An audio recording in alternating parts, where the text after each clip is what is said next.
So, everyone, as we had left off last week, we'd finally made it through to Kovlar. Finally fought through the near seemingly everything. It stood between Jewel Gate and the city that we thought may well just be right on the other side. Quite an impressive distance, actually.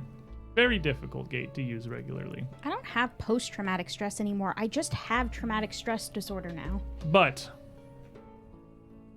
as we'd arrived, we'd been escorted out from the ruins of the old city of Sagarok, past the wall still standing, separating Kovlar itself, a seemingly fully functional, alive and happy dwarven city, minding its business attached to this massive, sprawling ruin in this truly gargantuan underground cavern that seems to go on near forever.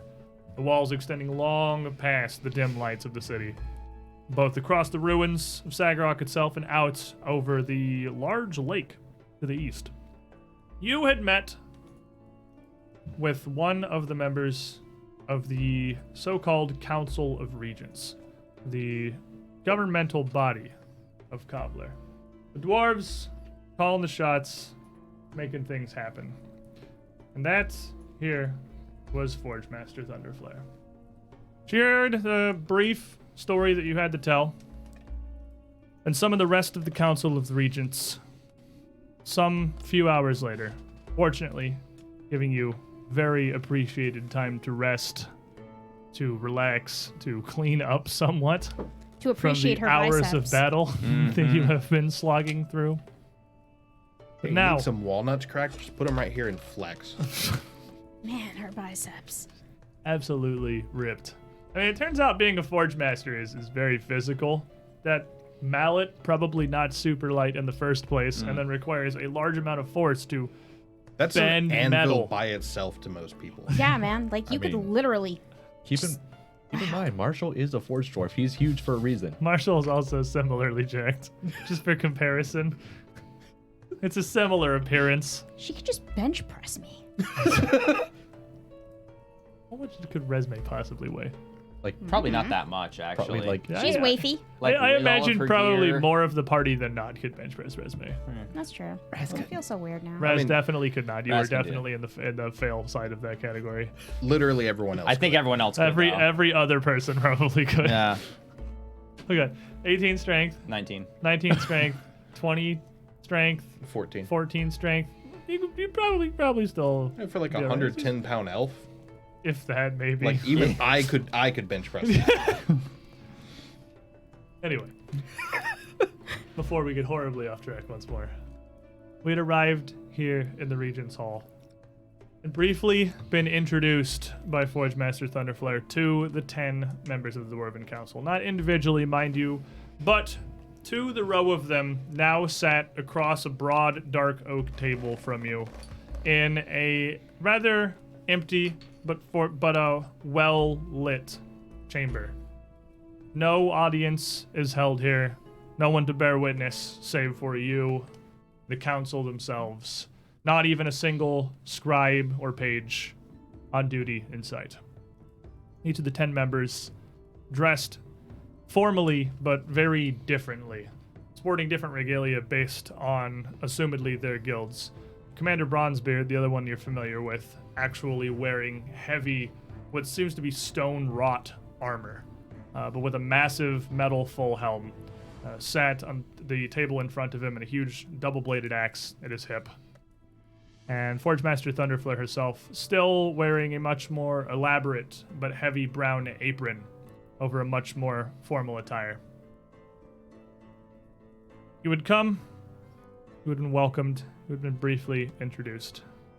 And as we had left off, Commander Bronzebeard had been the last to speak. I hear we have you to thank for dealing with the Gog infestations in Sagarok. We just barely got reports and sent our best scouts up there to assist the region. Scout Oakcrest had only been up there a pair of forge days before she brought a report to me personally with a group of you striding out weapons are bloodied with the dark meat of the gugs he'd slaughtered. A good service for Kovlar, to be certain.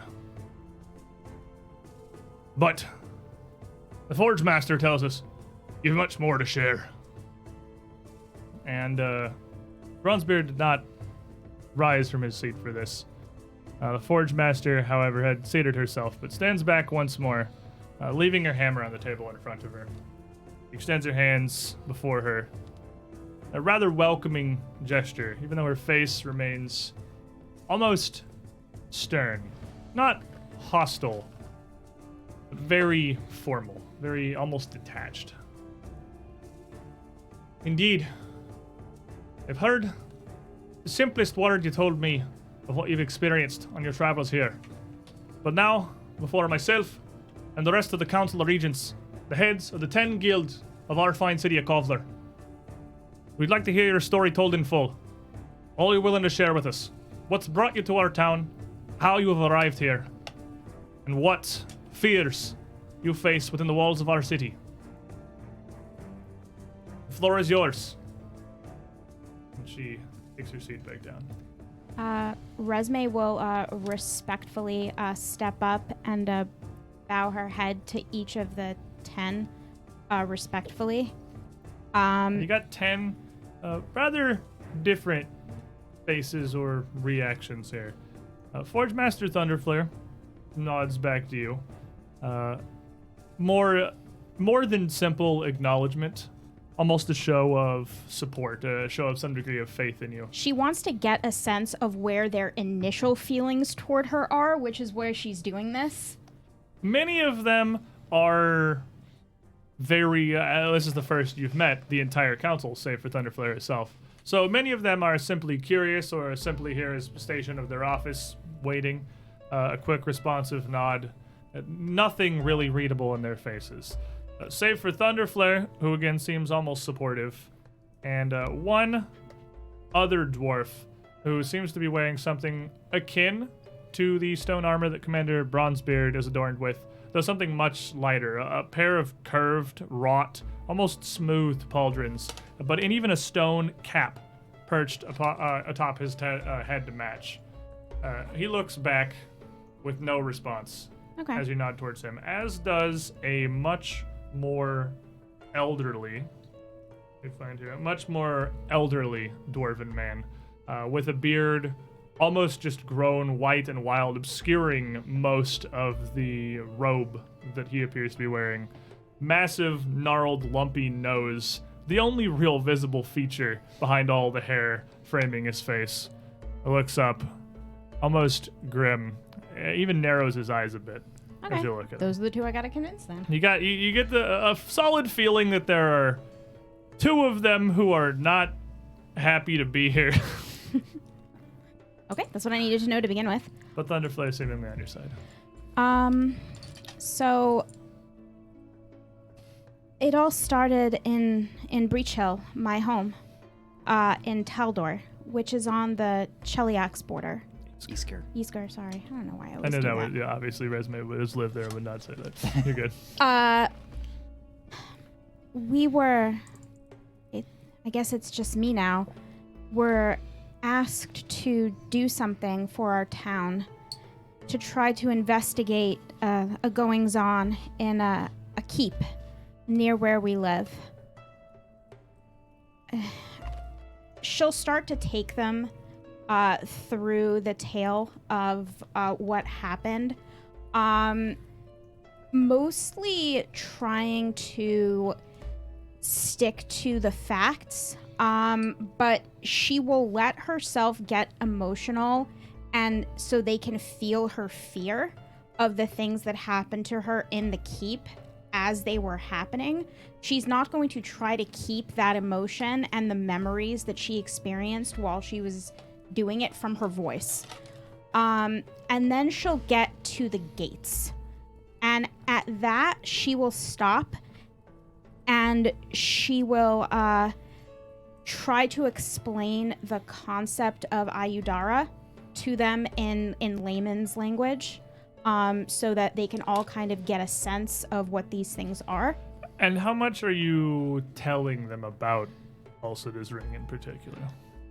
She won't get into the magical science behind it, but she'll tell them that there are this many gates, that these are the ones we have the keys to, these are the ones we know about. This one was broken. We have no idea where it goes or what it does. You know, it was once 6 gates, but now 5. But now 5. She'll tell them that initially we had no idea where they went, but they border my home. And we could not just leave such a thing there and not investigate it. Our families live in Breach Hill. We cannot leave something like that undefended on our doorstep. Right. As I'm sure that they would understand. She'll tell them about Mwangi. She'll let her fondness for the people she met there and the friendships that she made. And she'll tell them that, there was a lot of hesitancy in them at first, and that we had to work very, very hard to gain their trust. And as you start speaking as to this here, that elderly, almost bulbous-nosed dwarf taps on the table in front of him with a small gavel, and interrupting your flow for a moment as you're getting through your story. Several of the guild heads turn towards him as he stands up from his chair. Rather hunched, his height not massively changing from seated to upright, quite short even for a dwarf. But as he stands and leans forward, his brow kind of furrowed, his massive billowing beard bustling up on the edge of this oak table a little bit. He raises one hand out towards you in an almost universal why kind of gesture. I'm sorry, but I'm failing to understand how exactly these world-traveling experiences of yours have any weight into the problems of Kovlar or any of the dwarven kingdoms at that. I simply felt you wished to understand the context of what happened in its entirety so that you could understand why we took certain actions in the way that we did. If I don't tell you the whole story, then the actions we take later on in it don't make any sense. Your choices and actions that have led you here to Kovlar today, to my understanding, seem to be of almost little consequence. We were summoned here to address a supposed threat, a group perhaps working to undermine the Council of Regents and the city of Kovlar herself. Not hearing about stories of elves living in trees in the jungles. But your enemy started there. I figured you would wish to know what they had done before this so that you could understand the scope of their actions as they took them later. And Thunder Flare would rise as well, putting one hand down the desk in front of her as she pointed out over to this old dwarf. Sentinel Groblin, I'd ask on behalf of the Council of Regents, you allow the travelers to tell their story in full. What information may and may not be pertinent is not for you or any of us here to immediately judge. We're here to listen, and then pass judgment on whether any of this serves any consequence, not be interrupted by your opinions. And puts his hand up and sits back down. Of course. As you were then. I apologize for my interruptions. No, of course. I shall continue then. She'll tell them about the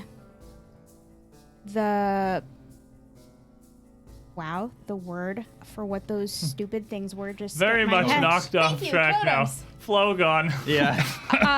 The totems, she'll tell them about the totems, about the magic imbued in them.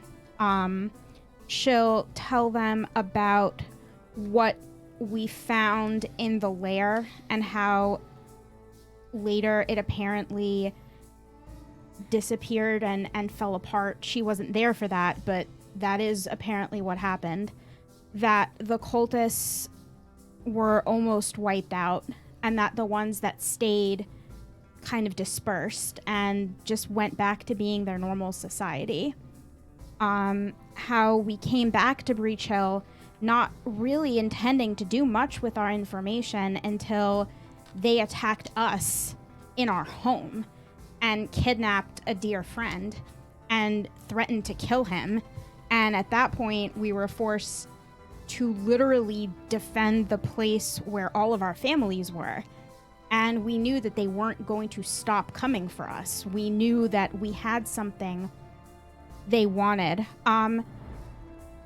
She will purposefully skip over talking about the deaths, and then she'll kind of almost shiver a little, and she'll backtrack to what happened in the dungeons, to the fact that she woke up and everyone, all of her friends, everyone she knew and loved was dead before her, and she was asleep for it and helpless and could do nothing to save them. And that this man is the only reason I am alive. And he has my everlasting gratitude and friendship for it. He didn't know me or any of us, and he pulled my friend Buddy and I out of that hellhole, and he took us home. And we wanted to stay home. We didn't start off wanting any of this, but it was thrust upon us. And once we realized that they weren't going to stop, we realized that we had to take the fight away from Breach Hill. So we went on to the next gate, and we found a town ablaze in the middle of most of the people of the town being kidnapped into slavery. And so we were thrown into something else. We really didn't have time to think. We saved the town because it was the right thing to do, and because we were there and we could. And at that wing of your story where you're telling the tale of the Scarlet attack on Piper's Point, when you stepped in to stop the Triad pirates from just sailing off with near the entire population of that town, you definitely see a few reactions, most notably from Commander Bronzebeard. Now, these dwarves across in the council, or across the table from you in the council, are almost somewhat intimidating. They barely react to your story. They're sitting, watching.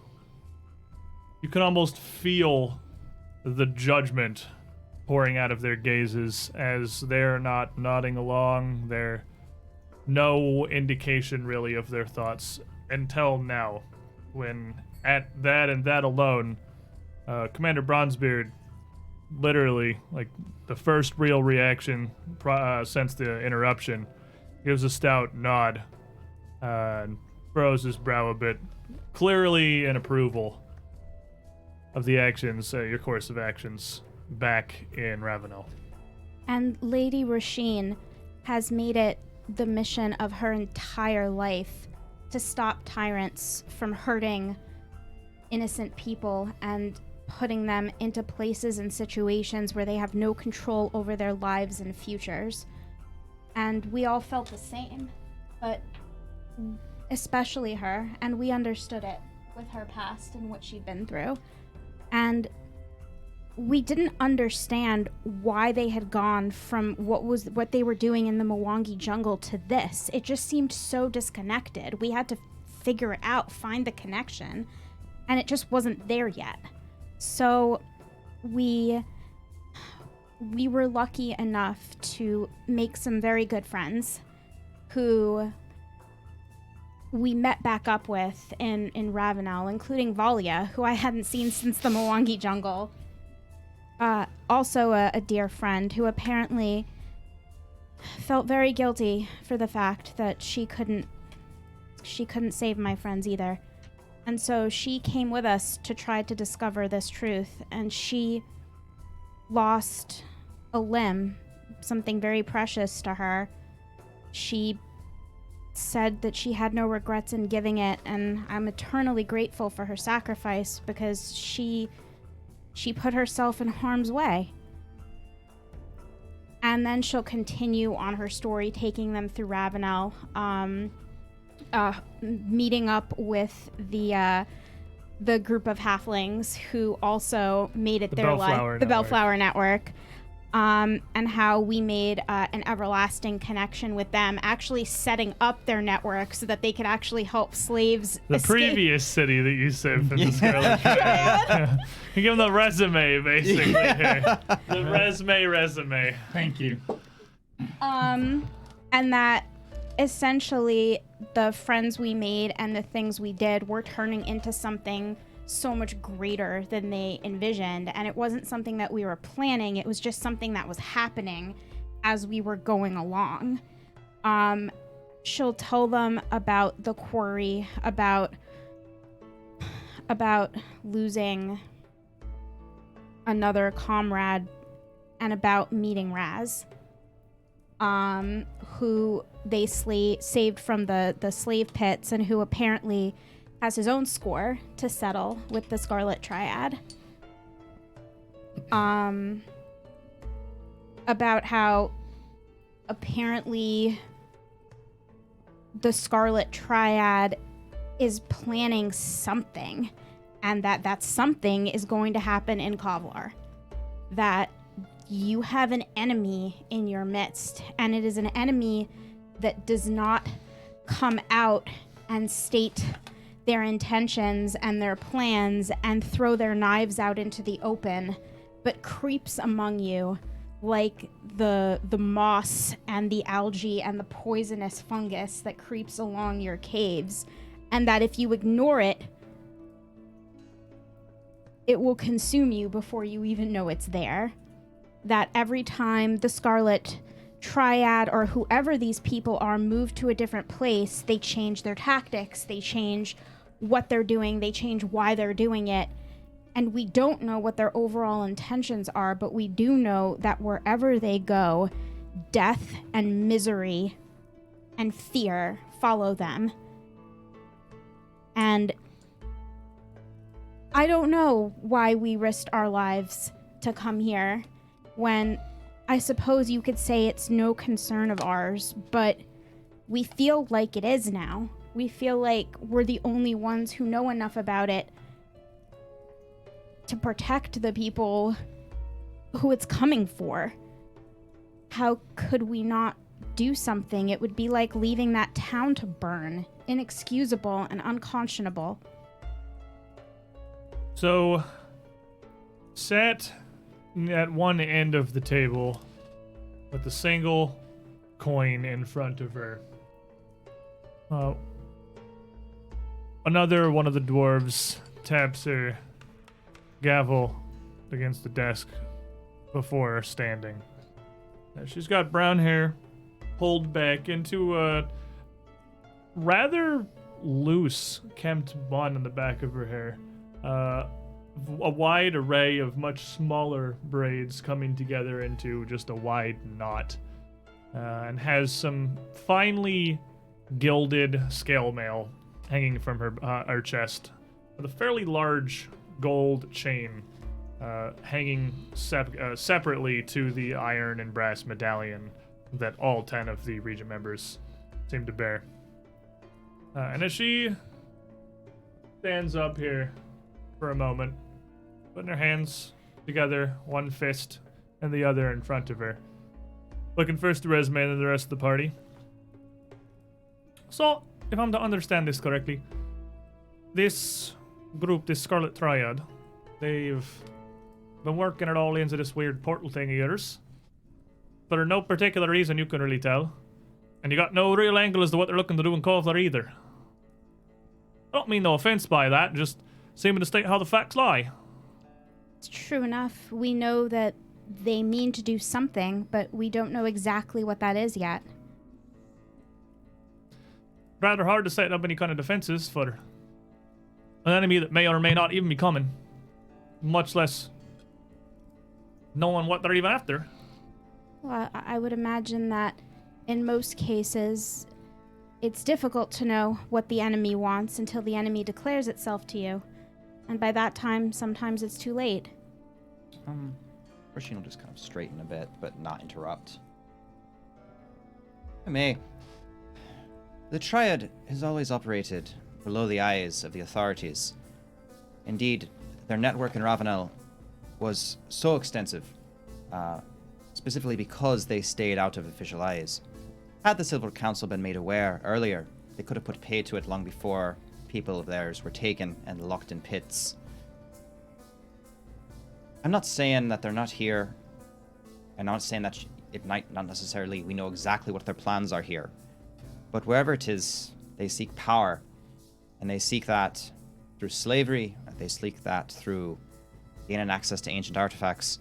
There's even been talk of trying to set up an assassins guild, using the portals to transport their members across the world. All we say is that we have evidence from their papers that they intended to come here. Indeed, that one of their members was indeed here.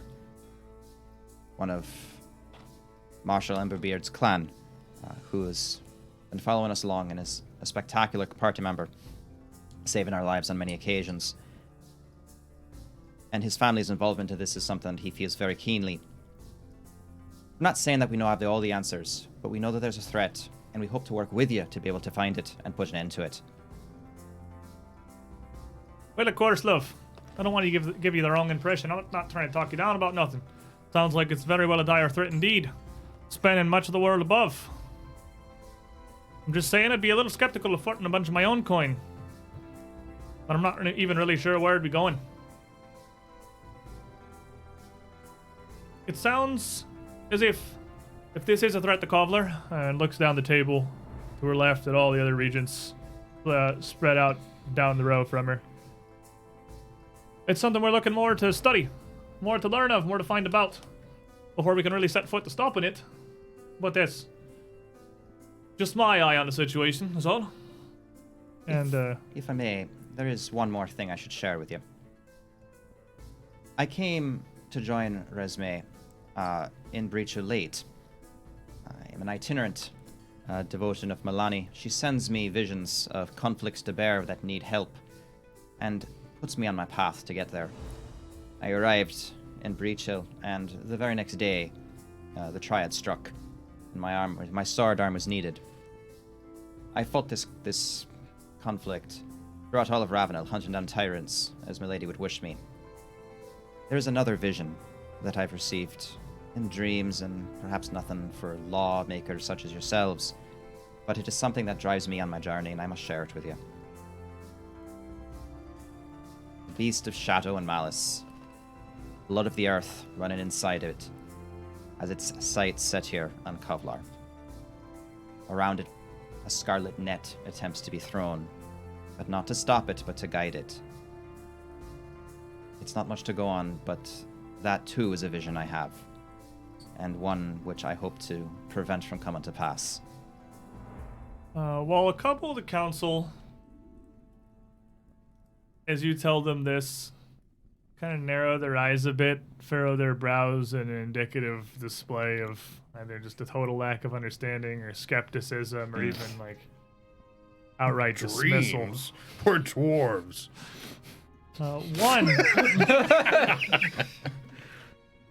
One taps his gavel lightly before standing from his seat, a few down the table from Forge Master Thunderflare. And as he stands, he has a wand tucked into his belt.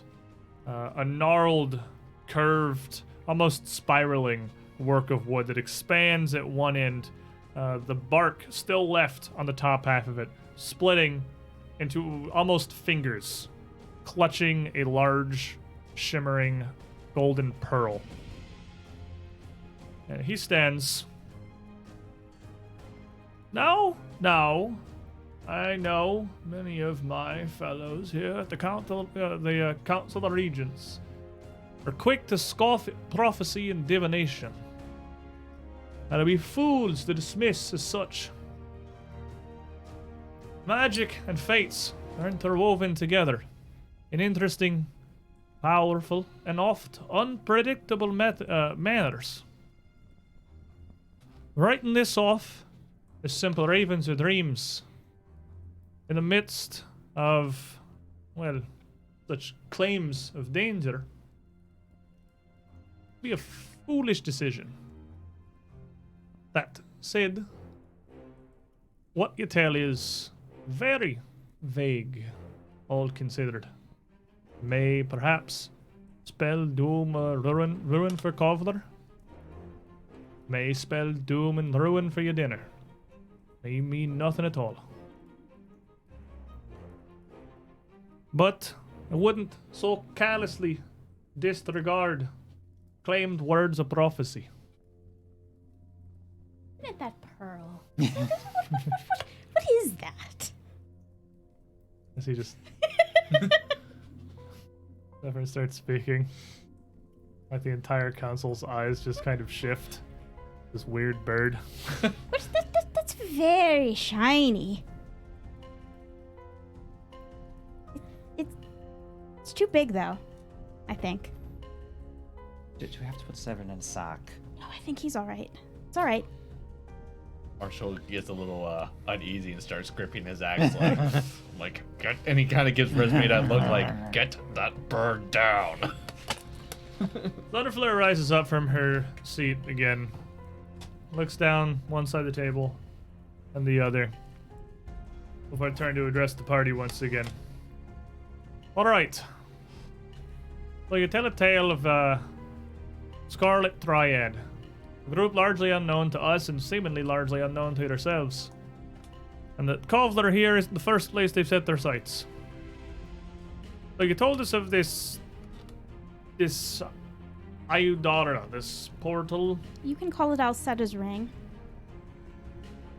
And she closes her eyes for a second. Alcetta's ring, then. A bit of tenseness in her voice. Are they using this? Surely it's no coincidence that all the places its magic is extending is where the Scarlet Triad happens to be showing up. And furthermore, how exactly, if it's in a castle that belongs to the group of you, and you have the keys to the thing? Well, we only have some of the keys, the ones we've taken back from them. It's our belief that they have the others, that they got them from someone. We didn't find the keys in the castle, just the gate. Indeed, it seems that the Triad's been going through great lengths to acquire the keys, and we have relieved them of quite a number. So these seeds have been sown long before the group of you were starting to use Alcetta's ring yourselves. Oh, for certain. For some reason, they seem to be particularly wary of attempting to siege Breach Hill itself, preferring more covert methods. Strange, if they've the power you claim they do, and Breach Hill is a town as small as you claim it is. It does seem an odd tack. Well, One of their agents said just such a thing in their letters. it does border Cheliax, and it's possible they don't wish to gain their ire or their notice before they're ready to. Cheliax is a name I've certainly heard before. They've used Cheliax in some of its nobles in games that they've been playing with the nobility. Well, she picks her hammer up off the table and once more holds it up before her chest. Truth be told, there's a mite more to these proceedings here than what I've informed you before you arrived. The good town of Kovlar, our city, our kingdom, and our people. But our fair share of troubles. Strange happenings afoot. Odd incidents the last few weeks. There has been some fear that it doesn't all stand disconnected. That something may be driving behind the scenes to work some shadow across the city. To further darken the caverns in which we live. Now, You're newcomers to Kovlar. Each and all of you, as I said. And save one of you, I wouldn't trust that you know much of our people or our customs. We've precious little to judge you on, and precious little time to do it. If there truly is something happening, and worse, if this Scarlet Triad may be working to make things connect out of our view, we need to address it as soon as possible. But first, we have to know we can trust you. She puts the butt of the hammer on the table in front of her, turning it so one head faces back towards the council and one out towards the group of you. You came to us from the forsaken ruins of Sagarok, the dead shell of the haunted city. You came together as one clan. And she looks at Marshall and down to the clan dagger at his hip. From wherever you come and wherever you intend to go. If we're going to entrust the safety and security of Kovlar, and we're going to impart to you knowledge that we have gleaned, the investigations we've put forth into this, and trust it's going into good hands, and good hearts, we have to know that each and every one of you is trustworthy. No, human diplomacy up on the surface runs a wee bit differently. You have your scholars, your emissaries, and your envoys speaking for whole swaths of men and entire councils and kingdoms. But if we're going to trust 5 of you to come to Kovlar's aid, we're going to need to be able to trust all 5 of you. Fairly said. If it comes to be that the Council of Regents, the heads of the guilds, think you're worthy, and we wish to place our faith in you, the aid of Kovlar is rich and powerful. If the Scarlet Triad's working here in anywhere, in any way, we'll see to it you have the resources you need to root them out. We'll give you the men, the weapons, the arms you deem necessary, that we can spare, that the guilds themselves are willing to offer. We only ask that you aid us, that you stop this shadow from falling any further, and stop the last of Sagarok's lights from being snuffed out prematurely. Now, anybody want to make me a perception check? Sure. Just for a general, any or all of you can make this. Just for as you've been introduced so far, a general gauge of the council here.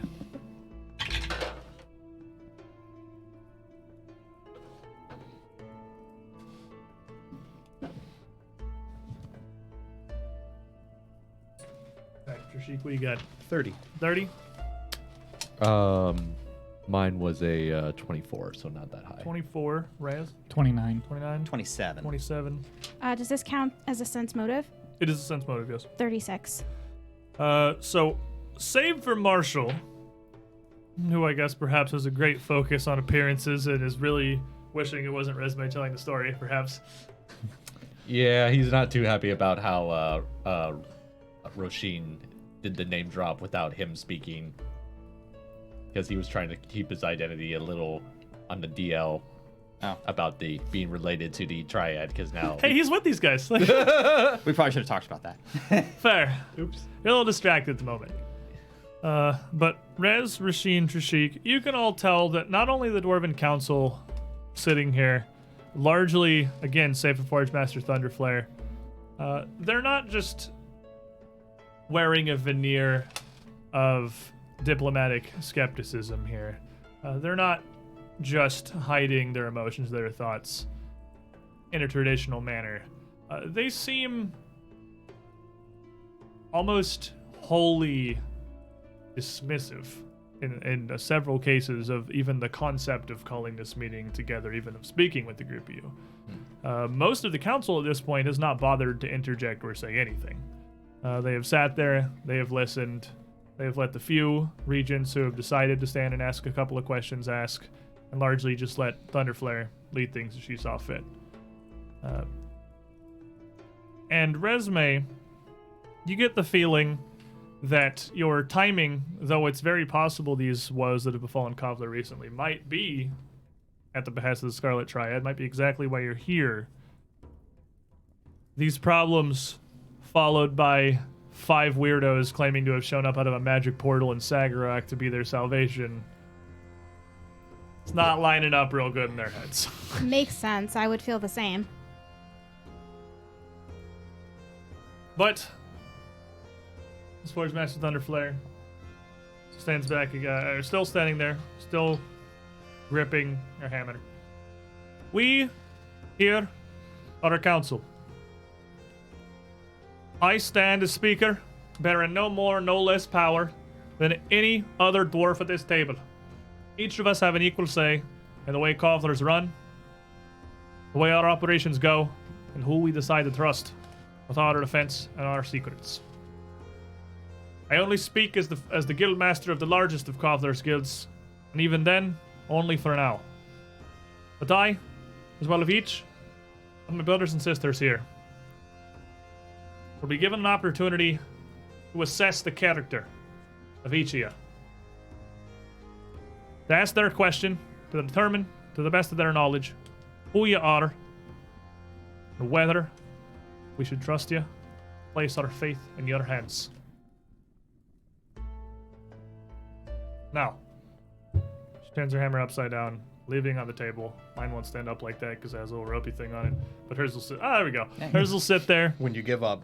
I literally just dropped it and it sat there. I couldn't sit it there intentionally.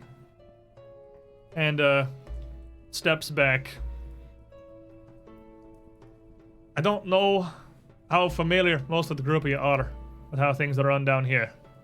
But in order to keep this orderly, to the point, and to allow each of the regents their fair shot to determine whether or not we can trust you, we'll go individually.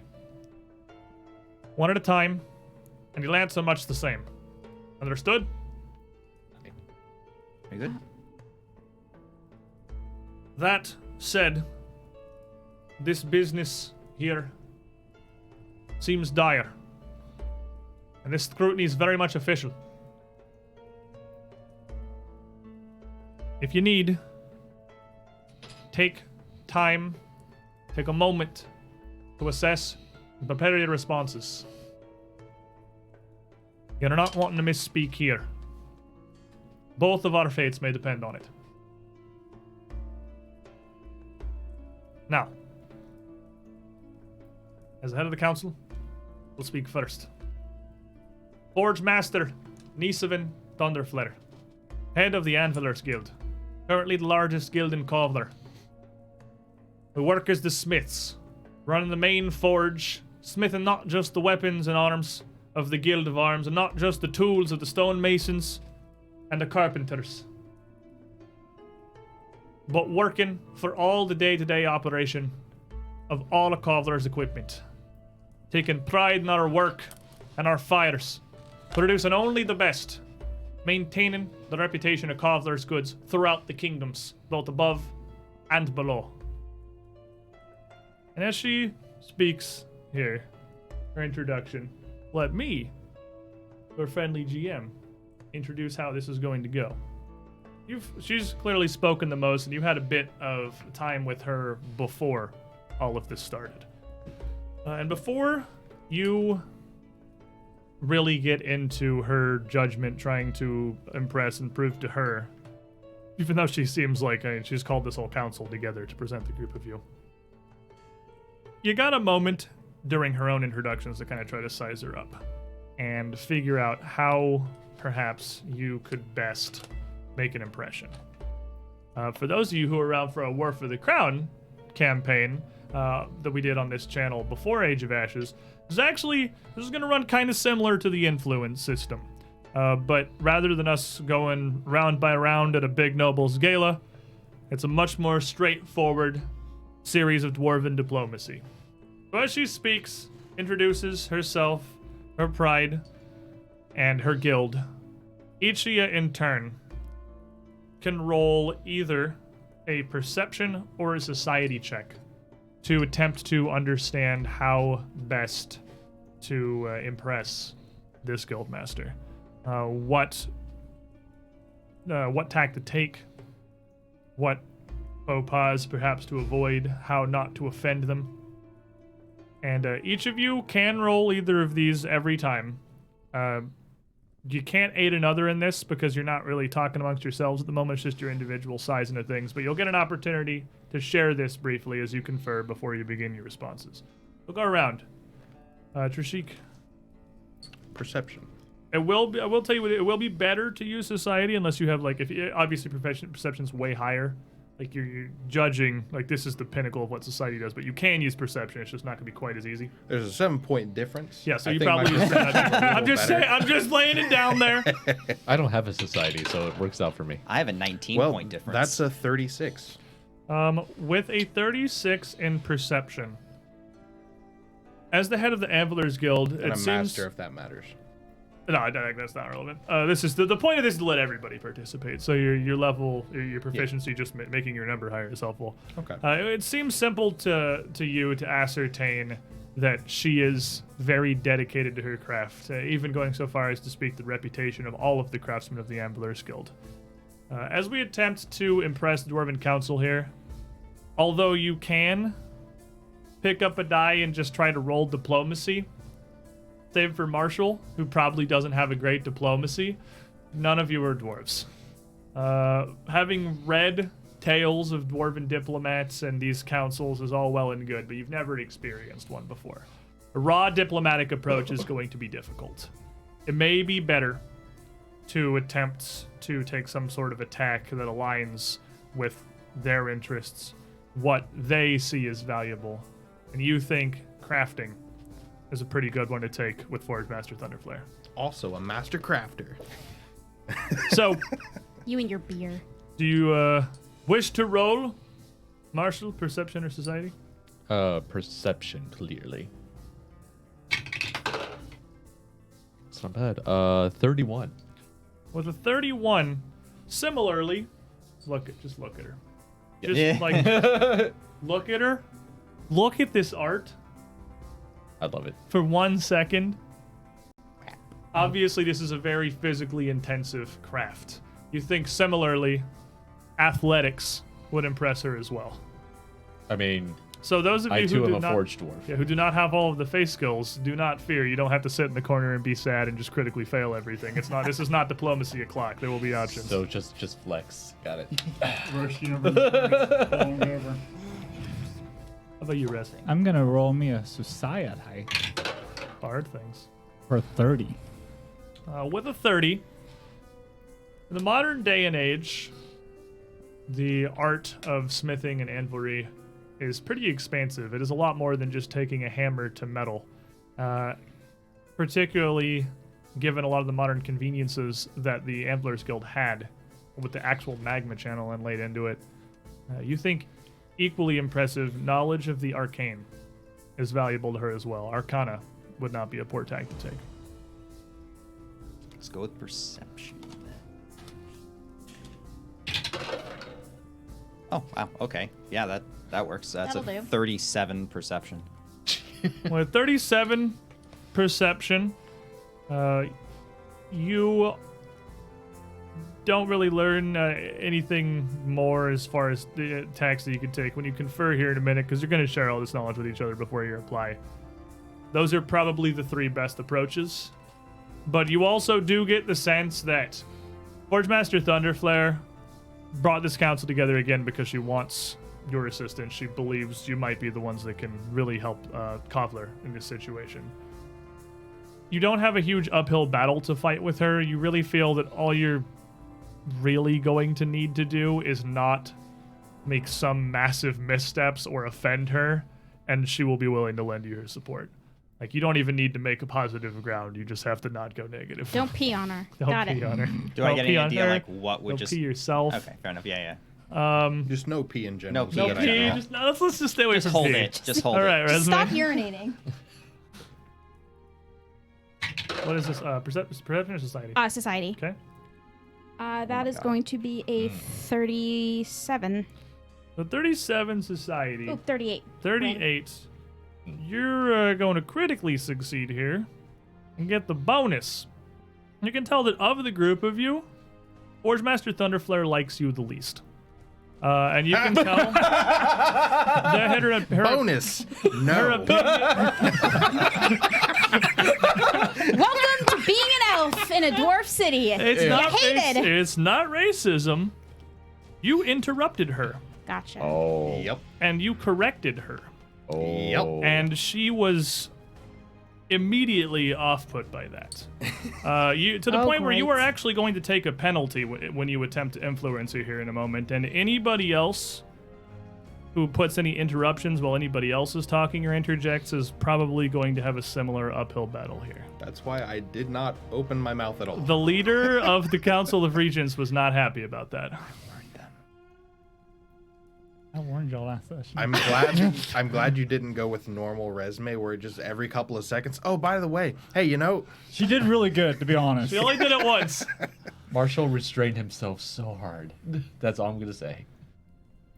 But you get the sense that it is only you that has earned her disdain, and that everyone else will have a decent shot at impressing. it's not because you're an elf. Don't worry. Yeah, it's not racism. It's not 'cause you're an It's elf. just you're rude. It's because you're rude. That's fair. At least it's fair. So, as she finishes the introduction of herself, her role in Kovlar, and her guild, she picks her hammer back Throws up it at resume. off of her ball, Ah, Battle. shield. and holds it up in front of her, not out straight, but out towards the group of you. The best judge of a dwarf's character is how they can apply modern convention, how they can adapt. Tradition has its place, its value, its power. And as the head of the Anvilers Guild, there's one avenue that I and my fellow craftsmen know the best. So to judge you, I ask of you a simple question.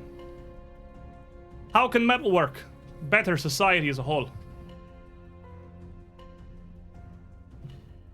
She puts her hammer down next to her chair and doesn't sit back down, but leans back to the table, waiting. You have a brief moment to confer before anyone responds. And I will outright mention, though you are, as we went over last session, all expected to respond in some capacity. Your response can be either introducing or connecting something to another member of your party, fundamentally to aid another to their role, if you don't want to make one of the roles themselves. And it is assumed, as you confer, that the knowledge that you got while she was introducing, you would, of course, all share with each other, unless you, for some reason, have some reason to hide that. Nope. But then, you would step forth in whatever order you please to answer the Forge Master's question. We're gonna learn today. We got some thinking questions coming out. Oh boy. They're asking you as guild leaders. You could go first. You should go first. I should go first. Raz push. Like a tap on your ankle. You got this. Raz has been very close behind Roshan this entire time. Just As you're slowly approaching the council member, Marshall just keeps gripping the head of his axe, like he has it up like right here, where the blade's up, and he just kind of gives you the dad look, like, don't mess this up, behave. the entire time Roshan walks up, Raz is like, nothing. He's Literally the scrounging. Just scrounging. He's scrounging around his papers. Forge Master. The most distinct trait I can think of metal is its strength. Incorporating that strength into towns, into technology, into society, raising that strength higher. As metalwork gets better, our buildings could become stronger, our walls tougher, our buildings higher. And with all of it, more options and ways in which we can live. It is the strength of metal which will make society benefit as we move forward. And she'd like to kind of flex a bit, throw some athletics into the mix, as she puts the strength of lifting behind it. There's already a bit of a smile on Thunderflare's face as she's like, so you gonna roll athletics? Yeah, yes, let's do athletics. 6 on the die. That's a 24. Alrighty. Well, 24. As you get the feeling that she does approve. She does have a bit of a smile. It's mostly because she already wants to support you. You haven't made any particularly large impression on her, but again, you don't really feel like you need to. He's got to not do bad. Well, we're gonna make 50 rolls this session, so This someone's is- rolling a 1. They're going to be, there is, just by weight of dice, there is no universe. There are not some critical failures that come out in here. Also, and I will give you, this could be an interesting way to do this. If you wish, you could roll before you get into your RP here. Oh, and okay, yeah. Circus rolls. Got it. So So if you that's the roll case. terribly, Stamina. I can describe it terribly. Okay. metal is hard, and you make armor. That's why it's armor. It's And I because hate it's- sand. It's very. As Roshin steps back, Thunderflare awaits the next of you to speak. If I may. So as Marshall just scoops up his axe, walks to the bench, bows politely. Carlton lady. What I think about metal? Well, first I'm gonna do an athletics check. It's like a college essay. What I think about Level- that. I was thinking middle school in front of the class. I know, right? Isn't You it- mean What middle metal school? means So- to me. So with an athletics, that's a 38. 38 is going to critically succeed. So- So knock it out of the park, my guy. So this is what Marshall does. He comes up like, first allow me to introduce myself. As my party mate explained, I am Marshall Emberbeard of the Emberbeard clan. And as a fellow craftsman, I'm sure you can appreciate my partner in crime. Twirls his axe a little bit, shows it off. And then, massively oversized Turbo X. and then he just like, now if it's one thing I know about metal, it's a good representation of fortitude and strength. And, well, for a guy like me, he just wails the axe into the table in front of him and just cleaves it in half. Of course he does. And as it cleaves the thing in half and pulls back, the sleeves on his jacket just rip from his biceps. And he just goes, and this That Raz is actually physically scared. He jumps back, and all what short hair he has is standing on him. and as he does this, it says, and with fortitude and strength, it's a good representation of dwarven pride. And with that representation, Hope you weren't proud of that table. He was telling me not to be a crazy. remember, I'm a dwarf. I know how to talk to my people. And if it's one thing I know, besides fortitude and strength, it's not just by military might of strong words and wisdom from generations of our society and our heritage. Is that's one thing, it'll last for a very, very long time, for eons to come. If we can make stone carvings in mountains that last thousands and thousands of years, imagine what we can do with metal. Let our legacy live on. Chunk. At some point, the door flies open and a couple of guards come in, thinking that a fight has started. And as he's walking by, the guard's confused. He just goes like, "Don't worry, I'll clean it up later." And the Forge Master, Thunderflare here, absolutely unflinching, as your ex smashes through the table directly in front of her. This small smile of hers just growing into a pretty large grin. As much of the rest of the council kind of flinches or reacts or jumps back. That old bulbous nosed man almost falls backwards out of his chair. I mean, the whole point is to be honest to ourselves. I'm like, what's more honest than Marshall showing off his brute strength? And she nods. Petty vandalism. Commander Bronzebeard is kind of like dusting off the front of his hauberk. Well, I can bloody well see how they dealt with all the gugs.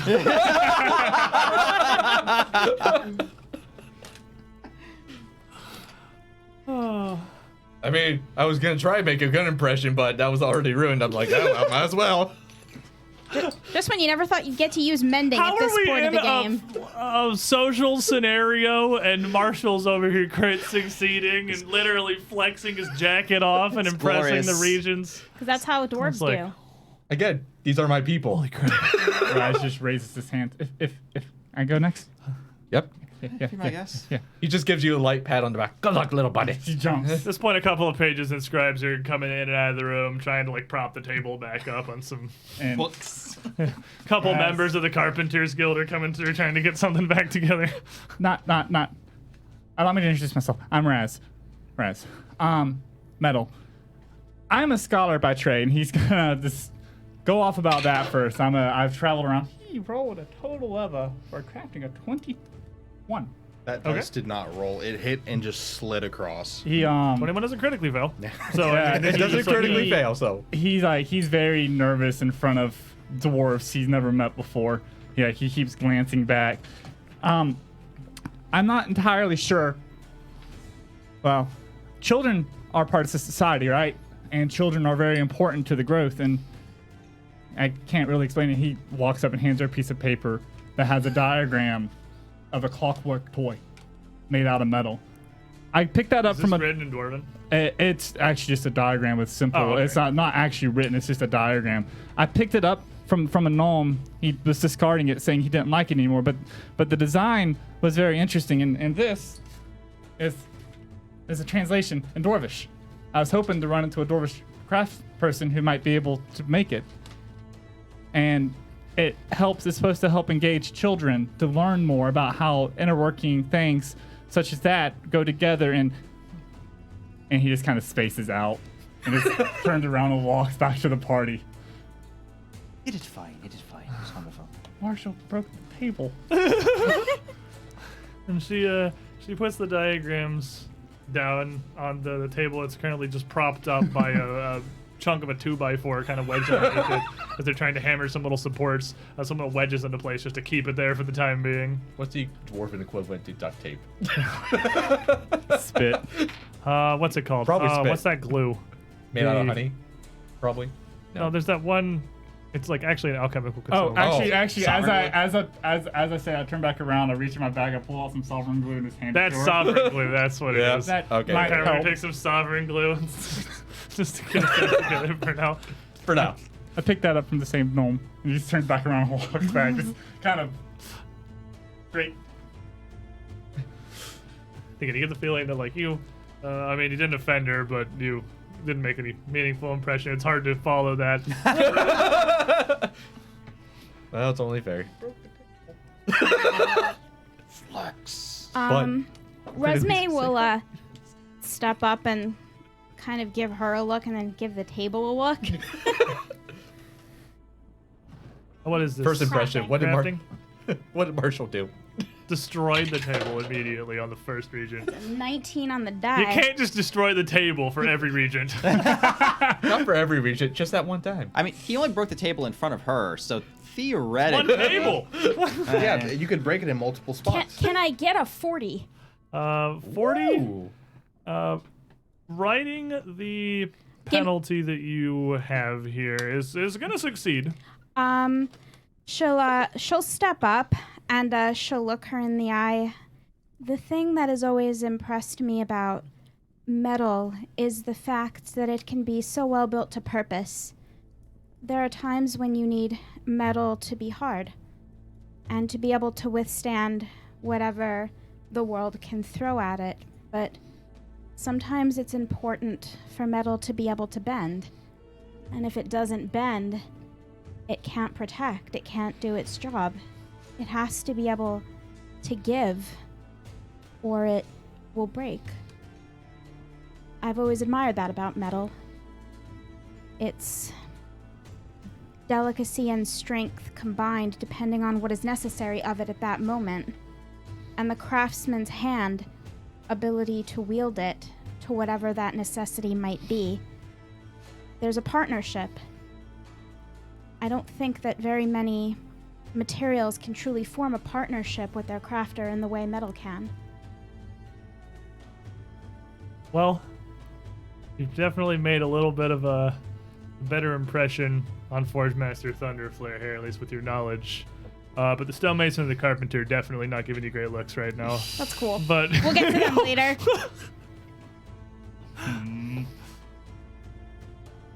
So by this point, the center of the table has been propped up on a pair of stout legs with some soldering glue and some wedges holding it largely together.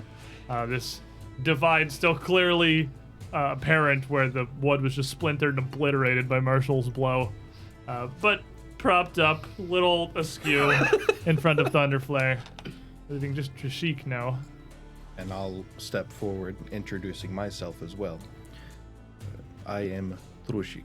Is not my first language to speak common. I apologize if it's difficult to understand. But for me, metal is flexibility, utility, ingenuity. And as I'm saying that, I'll pull some of the tools from my alchemical kit, the full alchemy lab, Right. out. Some of the metal, like droppers, the precision tools, all the things that you can't make without a proper metal application, and I will start explaining some of their uses using craft. This is what I used to make poison. A 37. Or drugs. Or drugs sometimes.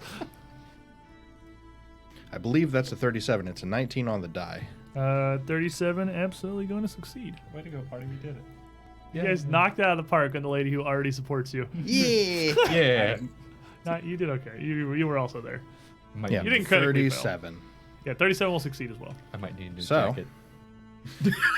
If it was not for all of the metal tools and the ingenious crafters who have come before us, then there is no way that I would be able to make the alchemical creations I make today. It is a very important part, both in science, technology, and industry. And I look forward to seeing what some people will make for materials in future. And as you step back, the last to present here, Forge Master Thunderflare, smile on her face, one hand down each side of the table. You see, I hope, now, fellow council men and women, why I have seen fit to bring this group before us. They are wise beyond their appearance. They've learned much in their journeys, and if this foe has come on our doorstep, we'd be wise to have ones that have faced them before on our side. I put my faith and the faith of the Antlers Guild in these fine heroes, and trust them with Kovlar's wisdom and knowledge. And she settles back down into her seat. While her words are supportive, ring proudly through the room, there is nothing immediately following. Except Rosemary. She succeeded.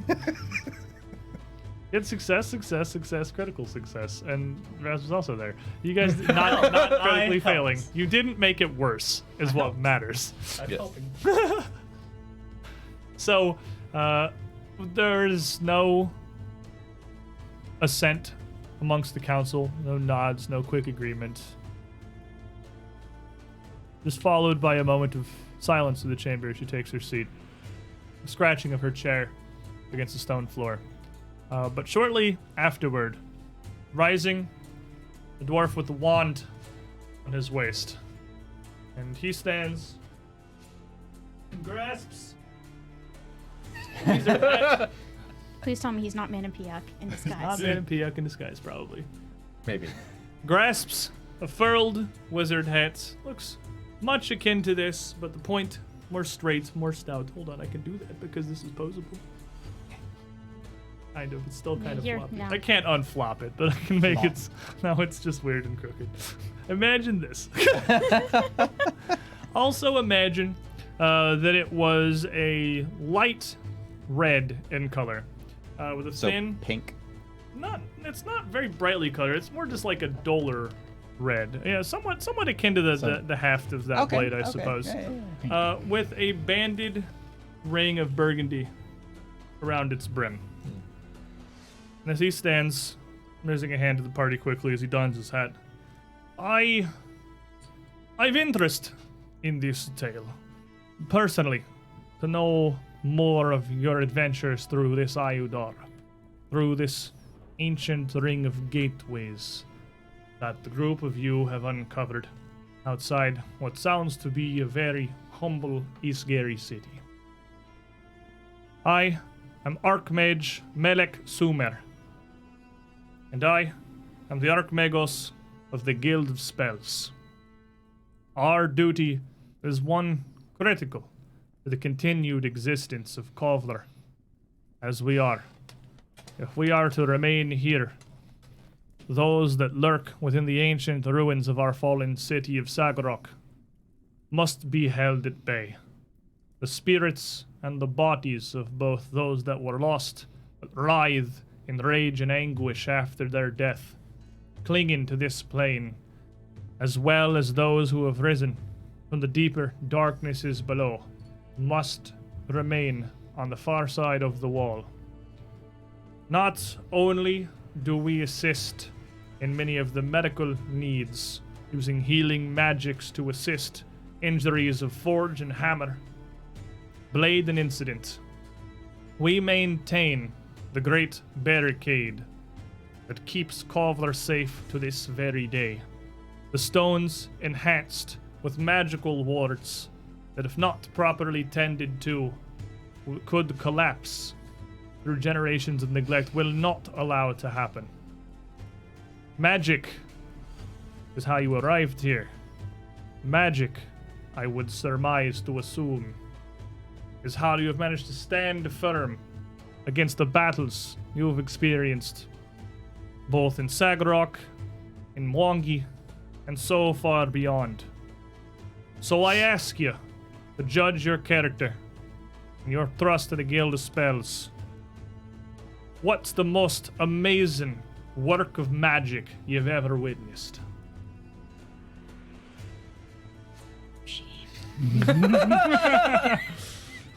As he introduces himself with a bit of an odd question to kind of gauge your character, each of you will go around again. We'll start this side this time. Can roll your perception or your society to attempt to kind of size Archmage Sumer here. Society time. 4 to 5 feet tall. It's gonna be 26. With a 26 on society, well, I mean, that'll succeed just barely, so I'll give you the freebie. Would you believe Arcana? No. I'll take it.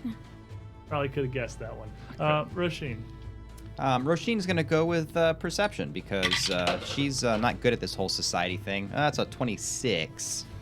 With a 26, your magic was kind of thrust upon you by a combination of the circumstances of your birth and divine interest. And you're sort of concerned about how to properly answer this, not really able to really gauge what an archmage is going to be interested in. Society. Raz knows, as he's actually going to stare at this archmage very, very hard before he even, he's taken in every single bit of a learned man. There you go. For That's a value. 41. Oh, 41 is definitely going to critically succeed on this check here. Oh, I can see his nose hairs. So, not dwarf. That guy we met in Beach Hill. Not only are you pretty confident that although he is probably most likely a wizard himself, it's very common that the leaders of many magical societies tend to the arcane tradition. It's kind of like the highest society magic is the arcane.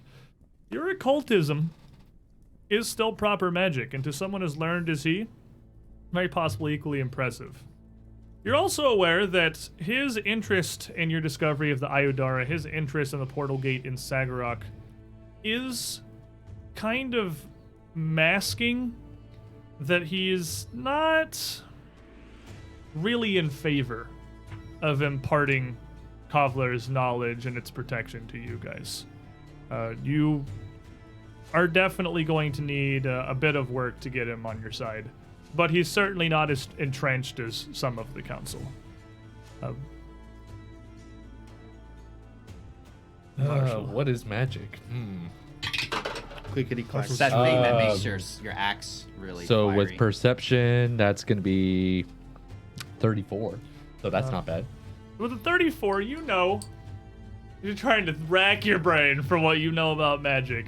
Wait a second. Technically, when I rage and become a giant, isn't that considered magical? It is literally magic. Yeah, There it's you go. transmutation magic. I can go with that. And there are a lot of avenues of magic like that are not your traditional like resume and res. I'm casting a spell. There is a lot of more natural magic, some of which developed as far as a druidic culture and their studies of casting. Nature has as much purview in the way of magic as occultism or the arcane. I have a +1 at that. Is that better than occultism and arcane?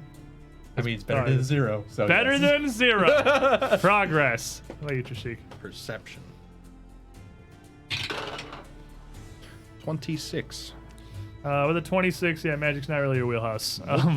You're not really going to learn anything beyond what the party has already determined. So, you have a brief moment to confer. For your responses.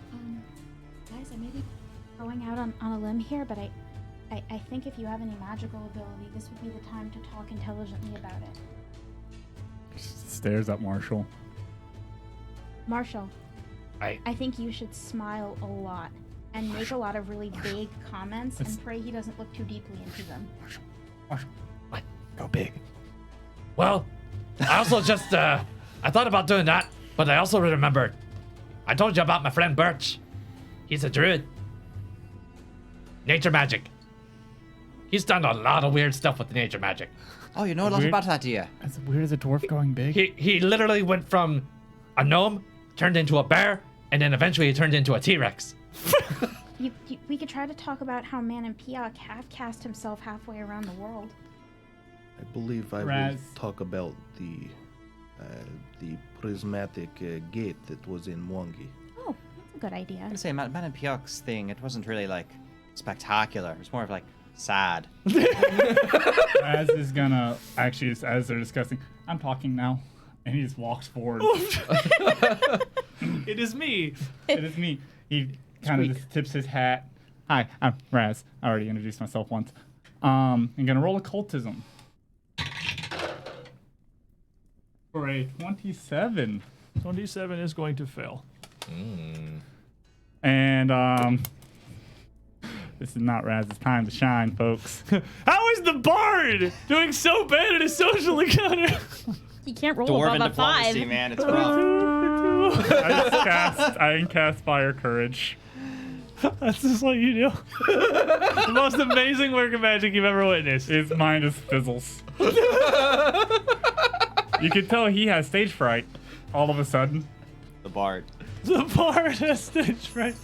Very judgmental Dwarven Council. I forgot what I was gonna say. I know a lot about magic. I'll talk to you later. I gotta.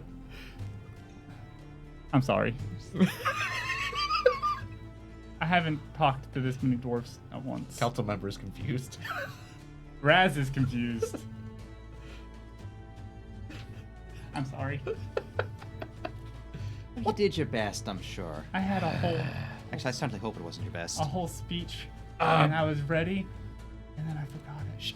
Should Resme go next? Marshall next. It What? should probably it should probably be best we get the disappointments out of the way, and then we let Resme go. I will happily go next. It's a good thing I'm born around fire, otherwise I would have burnt. It applies to me as well. I know nothing of magic.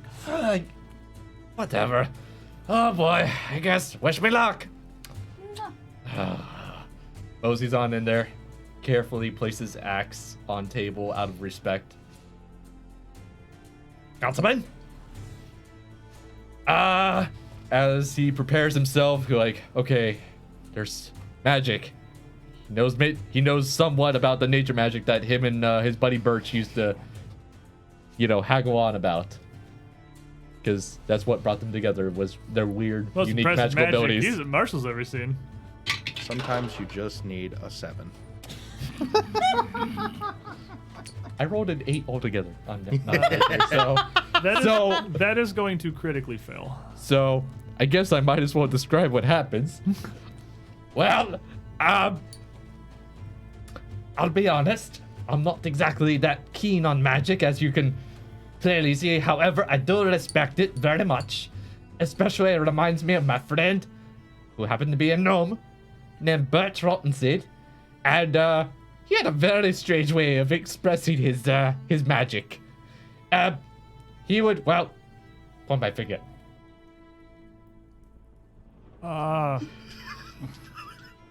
Is this... This is how he casts spells. Kind of reaches out and...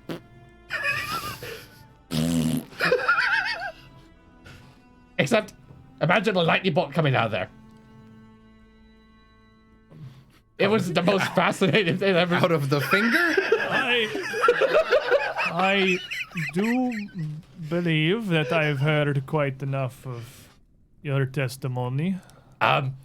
Yes. So he just picks up his axe and goes, right. And he just kind of sits down next to Raz going, so, you want a drink now or later? Good, buddy. Okay. He just pulls out his drinking horn and gives it like a thimble sippy cup to Raz, and he just sits there with him. Thimble. It's dwarven ale. What do you expect?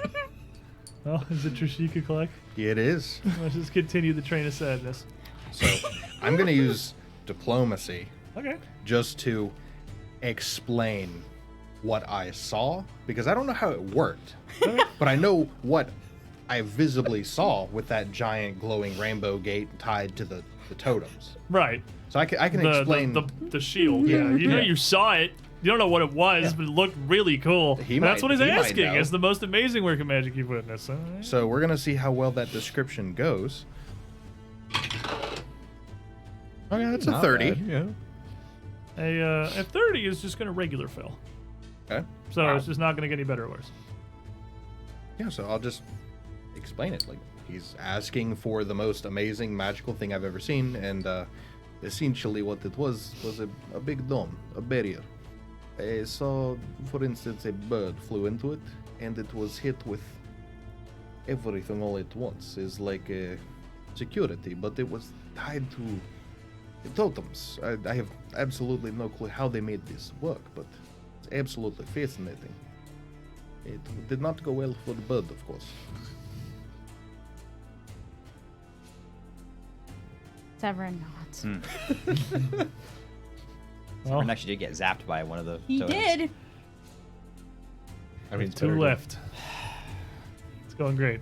It's going great. It's going great. Well, Roisin has no evidence to actually suggest, as she gets nudged up, that this guy gives a crap about religion, but it's the type of magic that she knows, so she's gonna dip into it and just kind of hope.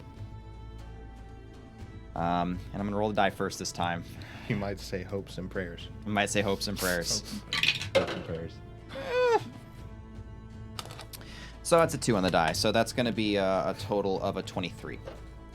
Still better than me. 23 is going to regular fail. So That's the key. Roisin regular. is going to kind of frown a bit. I've seen a lot of magic in my time. Basic hedge magics. When Milani chose me, exalting me as her oracle, that's power that flows through flows through me. I've been able to save my friends from the brink of death before. But ultimately, the more magic I see, the more I see its limitations. The more I see that it can't solve everything. The more I've seen my magic inflicted, the more I've realized that it's my own personal courage that I need. It's just a tool as anything else. And the more I'm exposed to it, the less spectacular it becomes. It is a part of me as just as my sword arm, and I wouldn't go without either one. So, what then would you say is the single most amazing work of magic you've witnessed? As my blessings of Milani grew stronger, part that holds me dearly. One of my older brothers was on the battlefield with me, and he caught a lance in the chest from a horseman. I got over to him just as I saw the light leave his eyes, but the blessing pulled his soul right back into his body. I saw him gasp back to life again. That's a thing I've been truly thankful for, and it's just a small thing. I doubt my brother will go on to change the world in any way, but it meant the world to me. That was something that nothing else could have done. Fairly unimpressive for perhaps a mage of great standing such as yourself. But sometimes for me it's the little things. Resme will step up. Begin flexing her brain. It's time to Mega Mind. Oh, the dice love me today. It's gonna be a 40. 40 is absolutely going to critically succeed. Resme will come up. I've seen a lot of magic. I've learned a lot of magic. I was born with my magic, but my parents insisted that I understand its mechanics down to the last detail. They didn't want me using something I didn't understand just because I was born being able to do it. But the most incredible piece of magic I've ever seen is when the magic of my family brought my brother from my memory into the real world and gave him life long enough to help me and my friends escape the worst nightmare I've ever gotten into. And then the magic enabled him to stay alive long enough to come home with me back to Breach Hill and to empower the earth around it so that it would bring me love and peace forevermore whenever I was within its branches. And that's the magic of my family, the magic I was born with, and the magic I've learned. And it was beautiful. And I don't quite know how it worked, and I want to know. And that's beautiful too. I've often said throughout my years, the sure sign of real aptitude in a mage is understanding just how much it is they don't know. Just how much, perhaps, could very well be unknowable. Magic, as it stands and as we work it, is very much a science, of course. One learned and practiced through years and ages. However it is you come across it. But there is always more to be understood. With that, it seems to me that what we have here before us, fellow regents, is a group thrust into a web of myriad coincidence.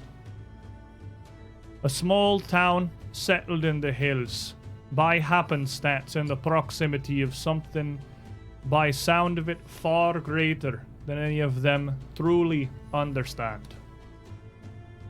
We should investigate this Iodora, and I and the Guild of Spells should see to it personally that we unravel its mysteries and ensure it poses no proper threat to Kovlar or her people. I am sorry, but I do not trust the faith of the Guild of Spells on these people. And he sits back down. Good luck investigating the gate that we have the keys to. So he doesn't know where it is. Nerd. It's that way, just past the purple worm. And the And Harold. building full of eyes and mouths that want to kill you. Yeah, and yeah. Harold. And Harold. Dude, but Harold's an upstanding gentleman. You'll love Harold. And the crystals that eat your feet. Yes. Those are all in the report, by the way. Follow. That's fair. I guess they would know that these are all things. I mean, purple worms are stuff they deal with really regularly. Standing up to follow that. Oh. Purple worms appear in the middle of the city sometimes. That just happens. It does. Commander Bronzebeard, Hey. Yeah. donning his helmet. Stands from the desk. Unsheathing this large double-bladed axe and placing on the table before him. Dwarves love doing that. All right. I've heard your reports personally from my own scouts. From Scout Oakcrest, that escorted you back in from wherever it was in Sagarok, the group you had happened to arrive. I am Commander Ithgar Bronzebeard, Guildmaster of the Guild of Arms. We serve as the physical line of defense between Kovlar and anything it needs preventing. Should the walls fall, our guild hall is just on the other side of it, and our men and women will stand to the last man as necessary should Kovlar need to evacuate or escape. Our soldiers have stood for generations. Even as Sagarok fell, Kovlar, once Sagarok's military district, once its barracks, carries its lineage most purely through us and our guild. Strength of steel and strength of arm is necessary to keep society on track and to keep Kovlar on pace for prosperity. As he speaks, y'all can give some attempts to deduce what it is he's after. Yeah, I really like the sound of his voice. Rashik. Perception. 27. The 27. He likes swords. Yeah, he thinks that, like, I don't know, do you, like, you don't know much about, like, military organization or anything like that. That's, you don't, like, maybe it seems logical raw strength would appeal to him, but he seems to be more intricate than that in his desires, or they just be mercenaries. Not really positive. Marshall, I would absolutely let you roll Lore Warfare for this if you wanted, as that would be the most freaking possible appropriate thing with the Guild of Arms. If you want to instead of Perception Society. What's sad is my perception's still slightly better than my lore. So. But your lore is going to be a lower DC. So it's up to you what you want to choose. Oh. So It's a perception's special the tailored high DC. That's if you got nothing else, you fall back on Oh, in that perception. case, I guess warfare would be appropriate then. Yes. Considering I too was a mercenary, and that's a 22. So It has been quite some time. yeah. And you didn't serve in Kovlar's military. The Five Kingdoms are quite different. You're not really sure what Commander Bronzebeard I was from believes the to be south. the most He's probably important from the in his heart. north. Raz, For society on the table. how do you do that? It's because my Very dice. talented. It's- We have dice No, towers. it's the lip down here on the bottom. If they come in and hit that at an angle, they bounce over the wall. Yay, that's a Dice camera's kinda 38. focused. 38 on society. yes, sir. That's going to critically succeed. So not only are you going to learn that to trained military, to the defenders, the proper soldiers of a dwarven city, adaptability, flexibility, important is raw strength. It's not all about brutishness. Acrobatics actually would impress him quite well. You would also learn that after perhaps the report that he has received and after the reports of your bravery and your success in battle, he's already heard. Commander Bronzebeard here is just one step away from giving you the okay. He's not coming to this already wholly on your side like Thunderflare, but he seems like he should be relatively easy to sway. Rasheen? Roshin's Yeah, going to go with pistol. perception. Focus on one better. Oh, that's better. No, it's not better. It's bad. The camera's better, though. That's a 23. 23? I don't know about organized military. Organized military, that's what the other guys had. I, I fight these. I was like in the These are the nerds I bushes. shove in the toilet. We shove these guys in lockers, dude. Resume. I've flirted with these guys before. Society? Society. That's true, you have. It's gonna be a 27. 27, you will succeed. They are soldiers. They do still need to be able to hold the line and fight. Athletics is still going to impress them. So, you have a moment to convene. You've only learned 2 skills to maybe evade. This does not stop you from attempting other skills that you think may apply. That said, if you try to roll a skill, remember, you can always fall back in diplomacy. The DC is just much higher. Basically, you're 1 step worse. If you attempt a skill that is not one that Commander Bronzebeard or any of the regents really care for, you're only rolling to fail or critically fail. Okay. It is a risk you're willing to take. So be it. Well, I already know what I'm doing. Can you lead in and aid another with a skill that's not necessarily pertinent to the person? You can aid another just with diplomacy. I mean, like, Okay. if you aid anothering, the DC is irrelevant because it's fixed. So you can aid another with diplomacy or one of the listed skills. So can we aid another with a different skill than the person's going to roll? But if it's not one, you can do it with a different skill than what they're going to roll. Right, so like if Marshall's But going to if roll it's- athletics, can I aid another with diplomacy, for Yes. example? Okay. Yeah, because your diplomacy to hype him up is still you're leading into him. You're giving the introduction. But if you do try to use one that's not diplomacy or one of their things, you will just fail the aid. Okay. So, unless it's- Do you guys want me to go first, or? Raz is already going. Raz is already timidly. Okay. I'll go next. I'm just hi. I'm Raz. I'm gonna be very, very honest He with hasn't you. asked his question yet. Oh, he hasn't. You're right. I thought he had. My Raz is Just frazzled. super excited. Super Raz excited is- to be here. Raz is really frightened. Raz really, wants really it. frazzled. But Commander Bronzebeard thinks it's kind of funny, and chuckles a bit. Well, Raz, I admire your fortitude. You're clearly very ready, very prepared. Tell me, Raz, of your greatest personal triumph.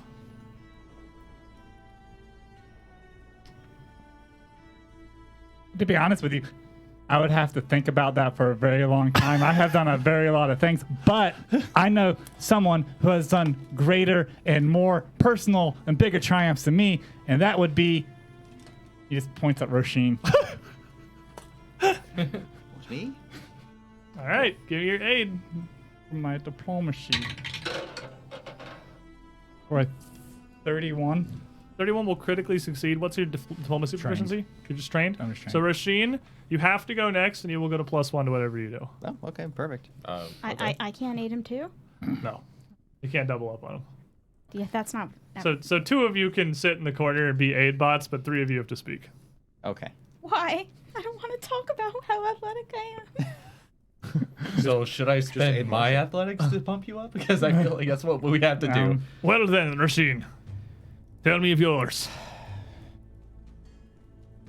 My greatest triumph.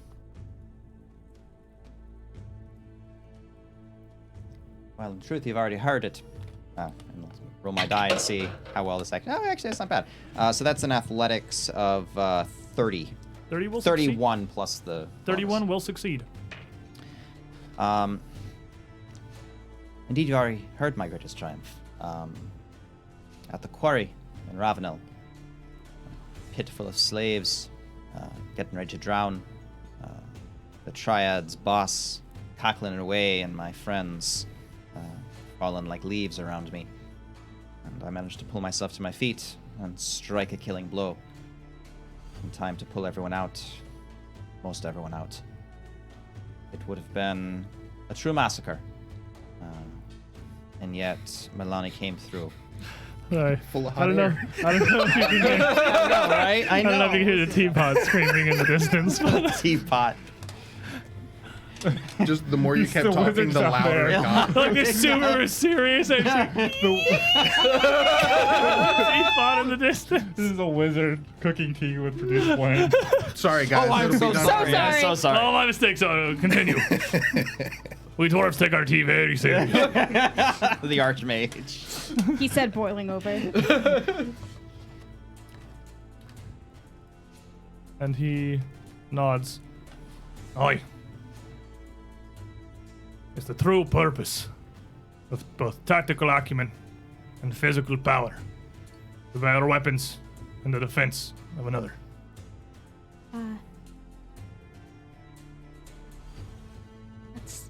That's true. In fact, the most incredible thing I've ever seen is Marshall here was under an enchantment where he was being made to try to hurt his friends, and again he and I'll roll diplomacy. My various personal triumph. Have you met Marshall? 40. 40 is going to critically succeed. Of course, what is your diplomacy proficiency? I'm master. You are going to get a plus, I believe that's 3. It is. To your aid for critically succeeding. So, Marshall, step forward. Tell us of your greatest personal triumph. I start walking up with axe over my shoulder, and I start dragging my backpack behind me. The table almost shrinks away from you. No. So I'm gonna roll first. Okay. Clearly, this is gonna be my version of athletics. This is Jack the Clock. Let's go. Let's You do get this. a +3 to this. Even though I rolled an 8, that's still pretty good. That's 34. 34 is easily going to succeed. So this is what I'm. As far as athletics, other than what I clearly done to the table, allow me to show you the heads of my enemies. And it just starts unloading all the... You got the Bone Devil skull, the wings, the alchemy golem arms, some remaining scales of a flame drake, and if memory serves, a couple gug heads, including the main half a main from the white one that was the king gug or whatever. Hammer and anvil! Have you seen my dead enemies collection? That's how you oppress a military dwarf. I was a mercenary for about 20 years, and this is just from last month. A pile of trophies, looking like you fought your way down to the core of the world and back, slaying every witch monster standing in your way. Did I mention I got eaten by a pepper worm and made it choke? Oh, that's true, he did. I even got for- the scars to prove it. You just see a giant Yeah, purple worm teeth marks. rips his vest up. That is peak dwarven diplomacy. Comes in with a nice jacket, leaves it shredded. Back to A his story I'd barbarian. nearly believe from a dwarf I'd never met. If I hadn't seen the trophies to back it up. Now, normally, such pride and slaughter is ill-fitting a proper member of society, but this is all a lot of monsters. Oh, I had to do it to protect my friends. That's the reason why I brought them all together. And as you can tell from my dagger that matches the rest of theirs on the belt, you can see why. They're a strange little, but I trust them with my life. That's why I risk it every day, killing these things. If I might inquire, Marshal, how old are you? Oh, I'm about 38, getting close to 40. A collection like this, coming from someone just barely making their way to adulthood, all the more impressive. Thank you. I don't know who taught you, but Well, they'd be damn proud to see this, I'm sure. well, would you believe my father was the great Magnus Emberbeard? Thanks for a second. He taught me how to make Big Red. Well, impressive as this physical might is, Trashik, I believe it was. I've yet to hear the tales of your greatest triumph. My greatest triumph would be saving the lives of a couple of to-be comrades. One of them being Resme, during the last of our adventure in the Mwangi Expanse. And I'm going to actually use acrobatics as I walk up the wall onto the Just ceiling. do a backflip. No, I'm just walking up to the ceiling, and I'm going to stand there upside down and tell him about all these things using acrobatics. Tail just kind of drooping down behind you. Arm's just behind this matter of fact, like he's Yep. facing up the wall. Exactly. Toes just into the ceiling. For a 36. 36, cleanly gonna succeed. Almost critically, but not quite. And that will be simply being at the right place at the right time. A man with a bow can make much of a difference. And putting into employ the skills of my race, I have made sure to save at least a few lives in my time. And then I'll let my feet go, drop down, and land on my feet. Do a backflip. Do a backflip. Well, I don't think there's much more needs to be said to my fellow council members here today. The heads of your guilds, whatever your purview, you all understand the value of the physical defense of Kovlar living in the situation we do. The wall won't stand forever, no matter how well it's tended to. And I'd already heard the words of the feats of strength and the fights in defense that these fine folk could put forward for our good city of Kovlar before they'd even arrived within our walls. The Guild of Arms will be proud to put our faith in them, and I, personally, stake them with my trust. He takes his helmet off, nods, and sits back down, taking his axe back from the table. 2 and 1. Yep. Been all right so far. Not So far, terrible so good. ratio. So, as he sits, the older dwarf, standing again, not much changing of his height, clearly wearing a fairly plain but very well kept, very straight, well ironed robe, with the shoulders almost coming at a rigid angle down to the sleeves, visible beyond his massive, gnarled white beard. His eyebrows so large and bushy, they almost wholly obscure his eyes. And he stands, not changing much in height. Still hunched, his hands folded before him. He just leans forward. He just leans forward and just rolls up from the I'm just chair reaching for my tweezers. onto his feet. This is all perhaps well and good, I suppose. I am Sentinel Grusk Grobland, Guildmaster of the Guild of Faith. My people have served in the holy kingdom of Sagarok since Sagorn the Holy himself held the mighty throne of the kingdom back when the 5 kingdoms still stood. I stand before you today with a simple question. And before he asks it, he doesn't give you a lot to go off of. But you can try to roll to gauge him a bit as you can with your perception or your society resume if you want to start us.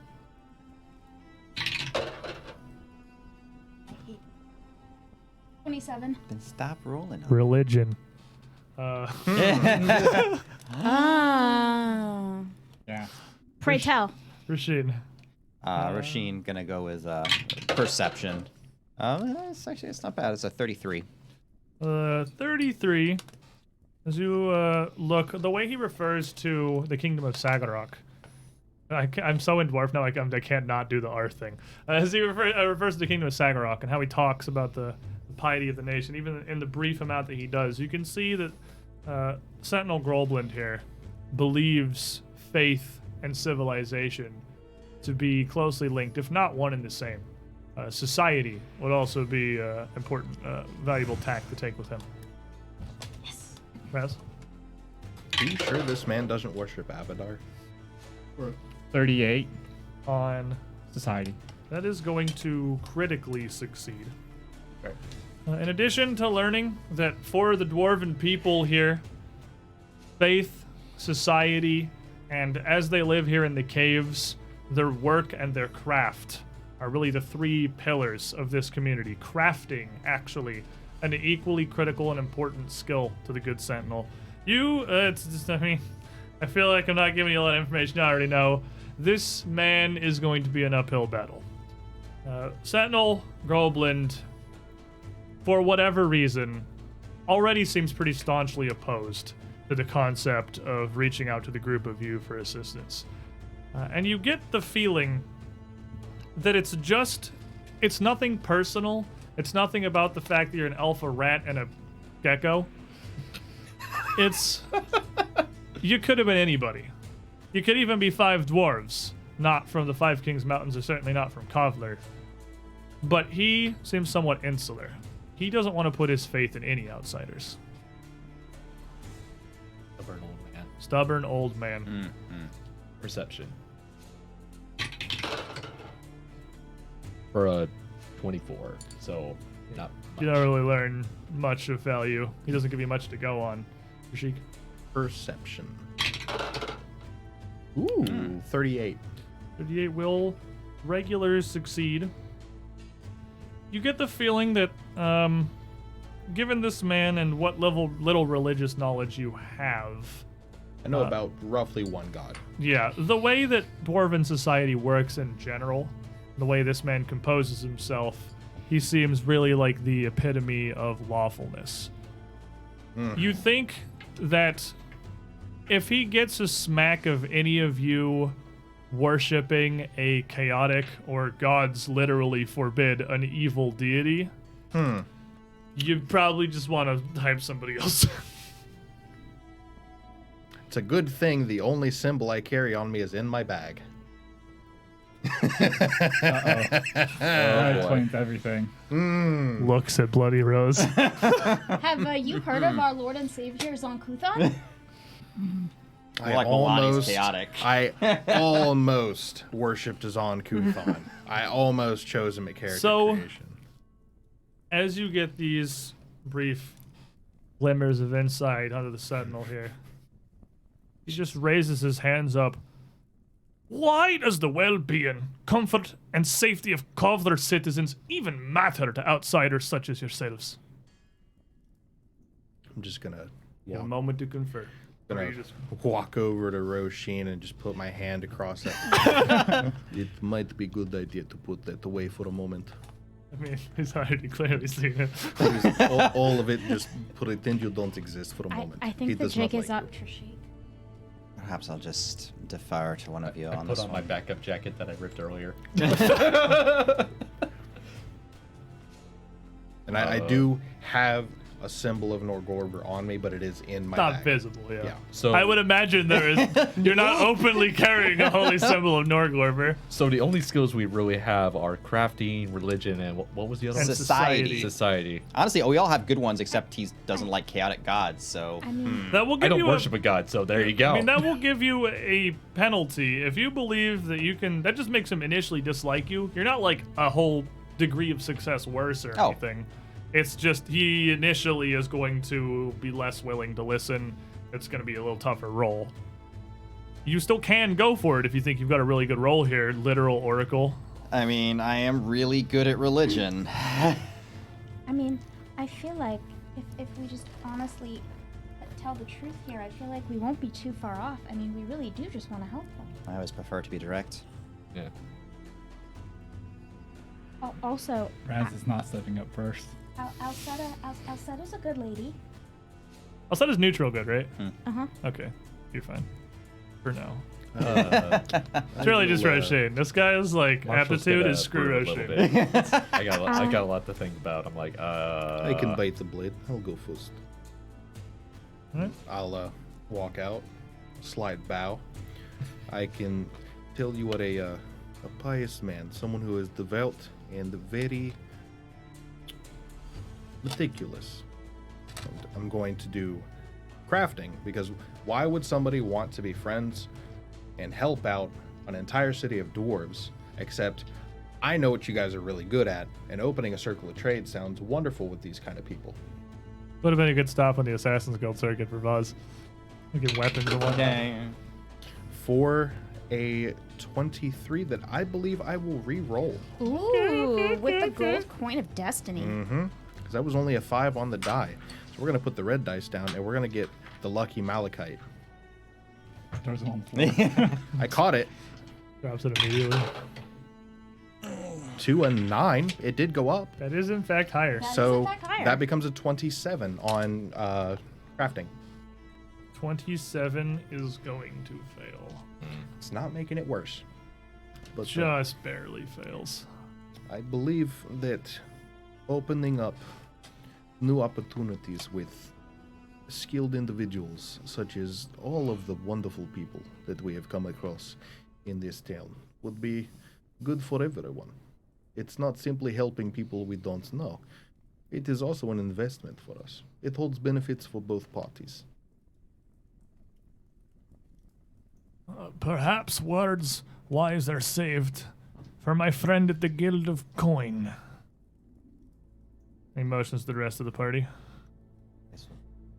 So, I'll go. All right. She'll step up and again nod her head respectfully, and not roll in this evil tower of death. You're gonna reach all the way across the west. She's gonna do it. Yeah, she's gonna do it. Extend out and reach the arm. That was, I mean, better probably. I will. That's going to be crafting, Okay. and that's going to be a 30. 30 will succeed.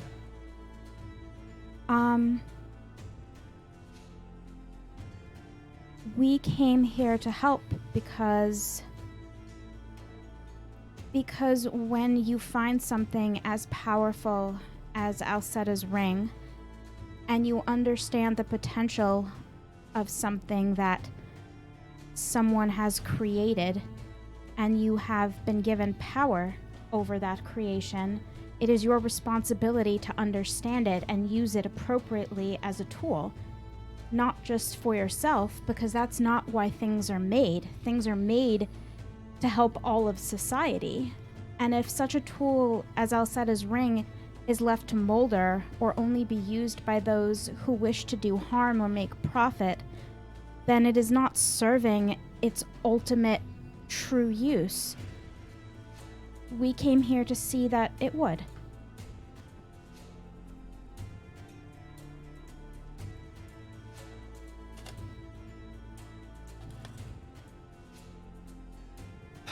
right. Believe. That's me. Religion. Here we go. Believe. Look, I know you don't like Milani, but Can I give him my hero point? A hero points for you. Oh well. All right. Well, it's fine. It's a 23 on religion. A 23 is not going to critically fail. Well, that's good.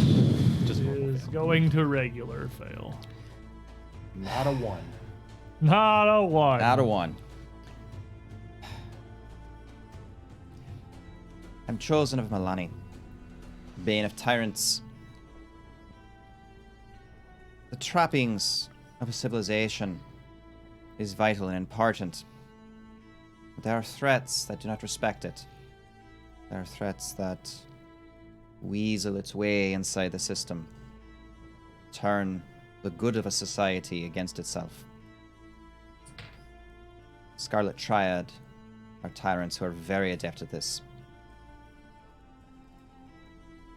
I care about this because Milani knows no borders. Milani is freedom for everyone. And her omens have sent me here to make sure that that freedom is protected. The people of Kovlar deserve their freedom, as we all do. And though I may be an outsider, sometimes it could be that an outsider could be quite useful in rooting these out. I guess I'm up. I'm gonna try crafting. Believe in the dwarven barbarian. Oh, he's in there. All right, so that's gonna be a math 31. 31 will succeed. Marshall's here to carry the social encounter. Do boys. So he comes back up. He bows politely, dwarven gestures, and he says properly in the most elaborate dwarven etiquette he can remember from what his mother forced him to learn at childhood, because his mother was far scarier than his father. He tells the tale of how when he was just a wee little lad, I would watch my father day and night craft the best armor and weapons for our local military might that he's ever seen. And with years of just pure pride on his face, and he would just stare at a blade or a piece of metal and go, "Now that, son, is what dwarves are. Durable, reliable, just like our craft. And I want to spread that word across all the kingdoms, if not just for dwarves, but society in general."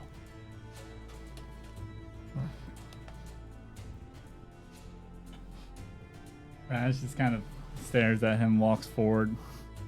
He actually takes off his hat and holds it and kind of does a little curt bow. We are doing society. Yes, we are. We Oh, are. yeah. On the die. That's a 16. 16 for 30, or, yeah, 38. 38 will critically succeed.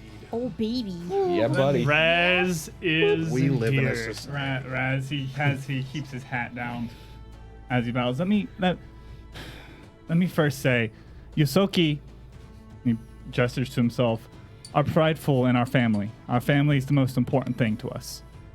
Honestly, before I came here, I cared not for Kovlar. I knew not of Kovlar. I knew not of your struggles. And honestly, while I am still here, the only reason I'm hunting the Scarlet Triad, the only reason I am here is a means for an end to get my family back. And if I help you, and if I help your people, then that is good. I will have more stories to tell and I can learn more from your people. But before I came here, I cared not for you or any of the other council members or any of your other citizens. That is my honest opinion.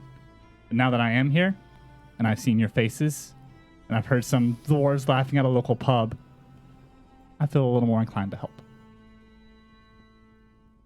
You have a personal stake in this. He just does a nod. And he just backs up. Well, I would stake my own faith that, save for Emberbeard here, nary a one of you knows the slightest bit of our traditions and how we proceed, how we live, how we worship, and how we grieve. You're not from here, even from our kingdoms.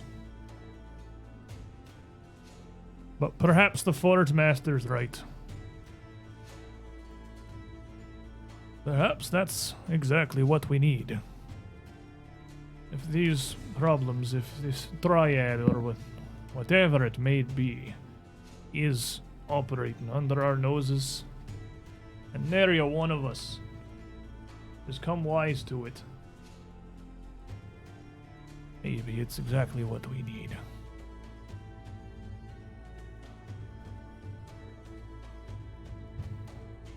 I would put the trust of the Guild of Faith in these fine folk. And mine as well. Oh my god, we flipped him. Oh, 3 and 1. He's old and senile. It wouldn't be that hard. He sits back down. Severin takes an acorn, moves it into the yes pile. Please let us pee. You get a... We should perhaps... We've been through 4? 4. Yeah. 4, 6 to go. And we can adjourn for a brief moment from our... Or else From I'm gonna do the that rigors thing. of the Dwarven Council here. I'm gonna We crit had- fail by peeing. We had one rule before we came out here. Nobody pee on them. Nobody pee on yourselves. There's no peeing. We discussed that.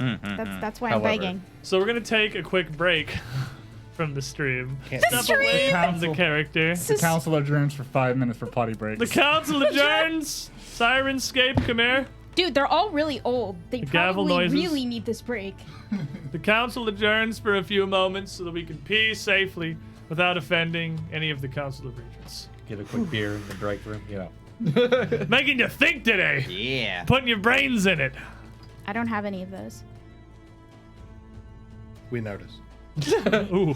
Suck it, lizard boy. To be Will- fair, How dare at you least you agree didn't with me? fart on a council member. We'll be back At least I know where my liver is. in a couple of minutes, I know where it is, too. everybody. And No, when you we don't. return, Find it. You're not gonna find it. the Council of Regents continues.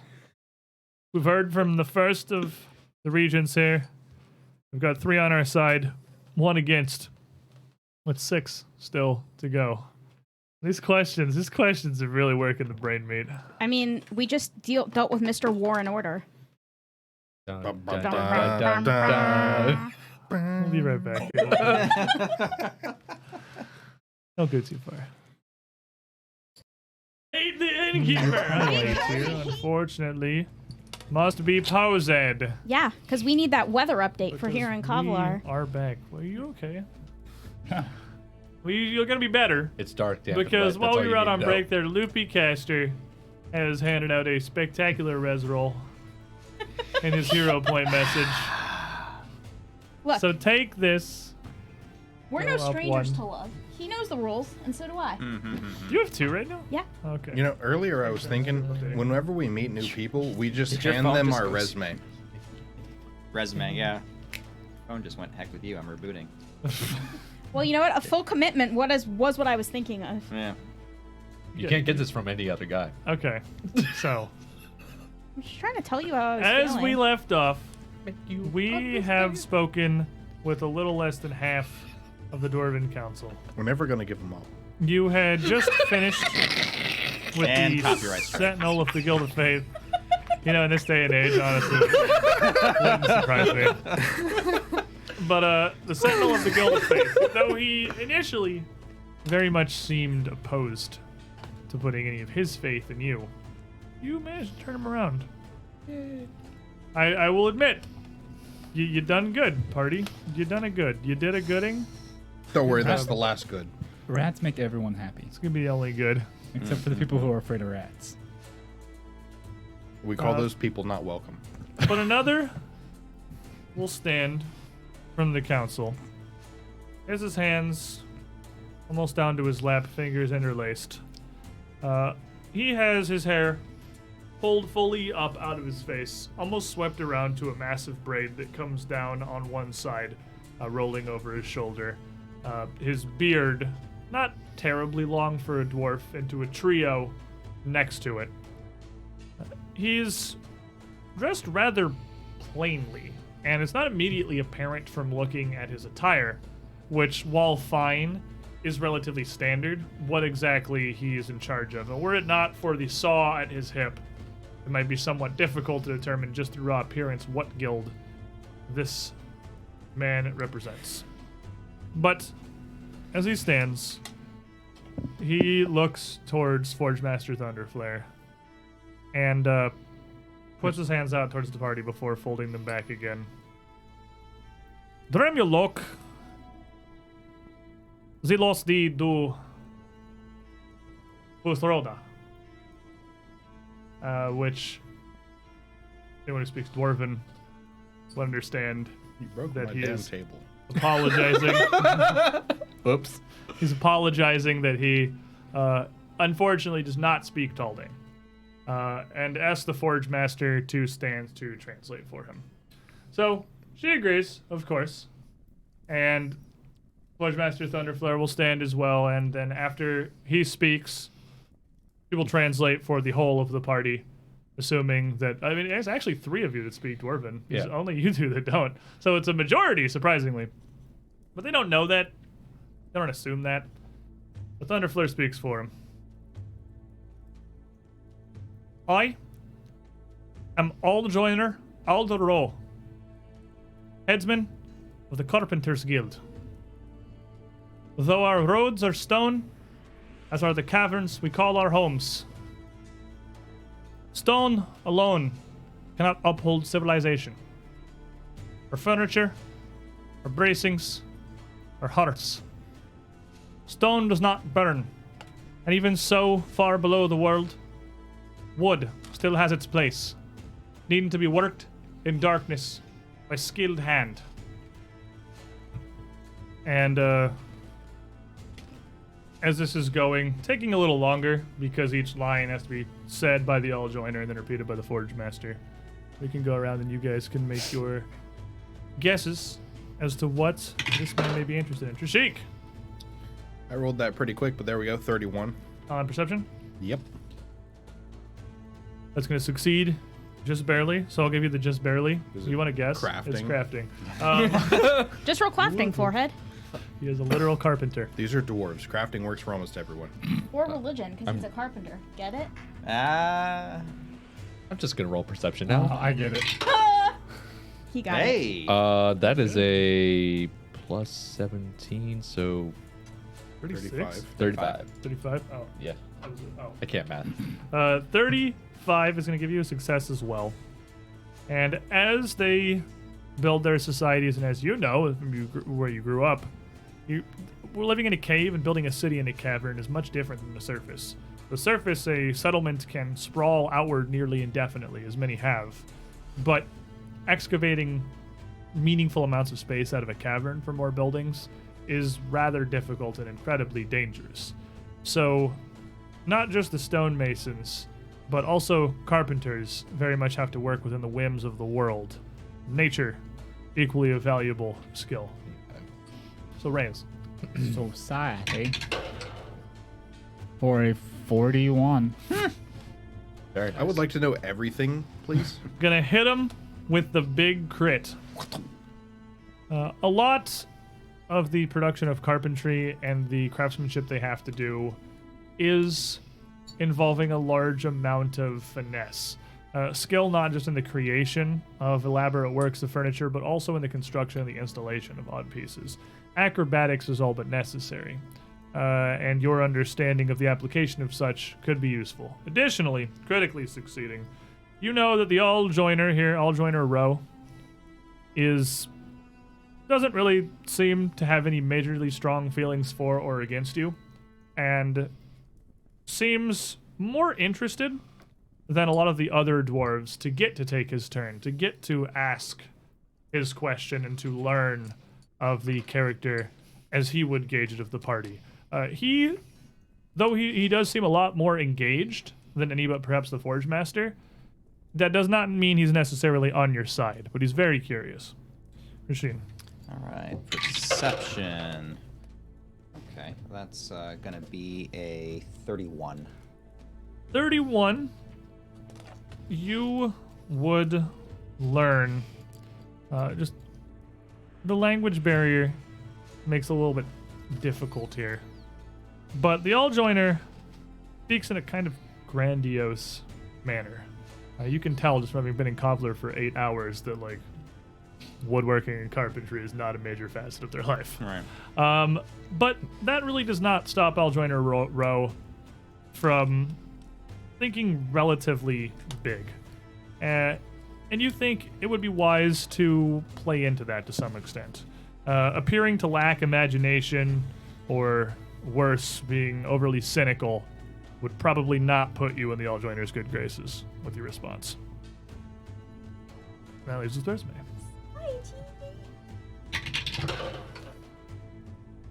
23. 23, you're not going to learn anything further.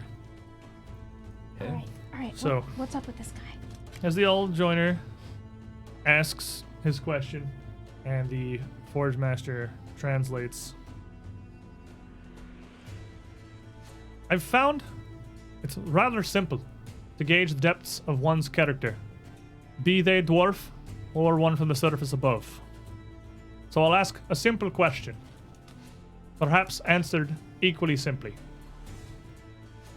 I propose to you a scenario. Your best friend, lifelong, asks you for advice on the best home in which to raise a family. What do you tell them? You may infer. Right. Is this a trick question? No, it's simple. Like the one with the roof over it? I mean, no. If you want to go through a dwarven mind, you could just do it as if the sturdiest and most supportive, and just go through 'em. And he just starts ranting and gets his crayon drawings of like schematics of previous buildings before that he's like doodled as a child. Perhaps this is a cultural difference, but the Roxy live in community homes. Yes. We have big, like, Yosoki live in warrens, either dug underground or pieced together. Well, We live very close to one another. My home is wherever you guys are. Oh. wait. I don't Maybe think that's that it. it's that's quite not- to the question. And it's not what your friend Here. would be looking for advice.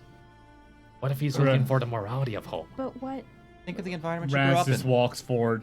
We're getting Raz the clock. Raz the clock. Steps up to the plate. This man is ready. We're gonna go with crafting.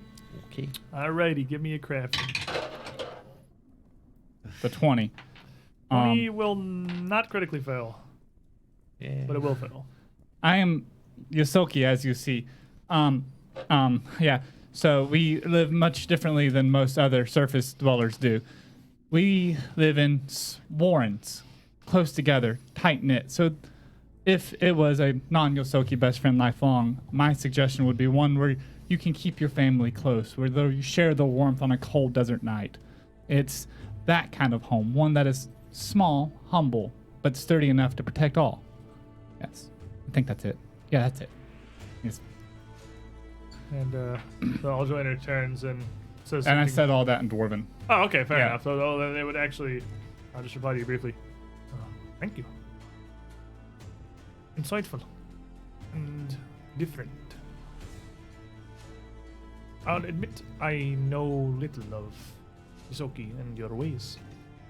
But I thank you for sharing what you can. Thank you for listening. Suppose we'll get the two non-standard ones out of the way first, and I'll walk forward as well. I believe I have a similar situation to my friend. As an Eroxy, we live in larger community home, so to speak. It's just being translated to the Yep. Forge Master. So it's a bit less fluid than Raz's. And I'll use crafting to explain like the general design, how they get put Hella together. crafting value this session. Yeah, I think it's been higher than the entirety of the campaign so far, probably. The dwarves are easily swayed by crafting, you say? No way. Craft. for a 39. Oh. 39 Or hold on, 35. 35 will regular succeed. Okay. Okay. I'm succeed. yeah, still Yeah. succeeds. There's a difference between regular and critically succeeding, though. But essentially, the way that it works is some of us will climb up into large trees, weigh them down, bring them all together in a 4-point roof, and the structure will be built from these. If in a forest, if not in a forest, sometimes using ropes, weaving, you can build large canopies off of the side of a cliff, but always done with and through the community as a whole. Everyone has a part, everyone has a place. And you would hear clearly what's the same thing that he had immediately replied to Raz with, but you don't speak Dwarven, and the Forge Master briefly transmits, "Thank you." And then there's the rest of the party. I'll give it a shot. I walk on up, and I'm gonna do my crafting, and let's hope it's Crafting day. the skill that I didn't invest in, but I should have. Crafting time. Should have, he I can says. see the 20. Does that help? Not Close quite. so far. Is the dwarf about to fail dwarven diplomacy? Listen, I failed my nature check, which is to be expected. But this is a crafting. Strong open. Mediocre middle. Strong close? Hopefully. No, the I clothes wish I ripped. had a hero point, but that'll be a 16. 16 will critically fail. Well, I might as well do it with some class. If you're gonna fail, fail big. So, obviously in Dwarven. You're already aware of this thing. I made this. Drops on the ground and starts rummaging through his bag. You just see just little things of paper, Some all spaghetti. poorly, some spaghetti. No, that's my mom's spaghetti. And then he like finally goes, here, see, I drew this as a kid. This is how I built this. It's in very poor Dwarven cred. He's like actually showing him a crayon drawing. Don't let the looks fool you. It's useful. See, that's all dried blood from the monsters I slay. Question. That is a crit roll. He just kind of turns to Resme and Doshi. He just embarrassingly puts his axe down, like, I'll go get the elf.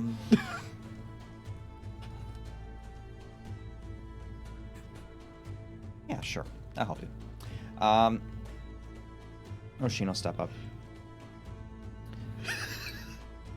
Well, You gonna be okay? No.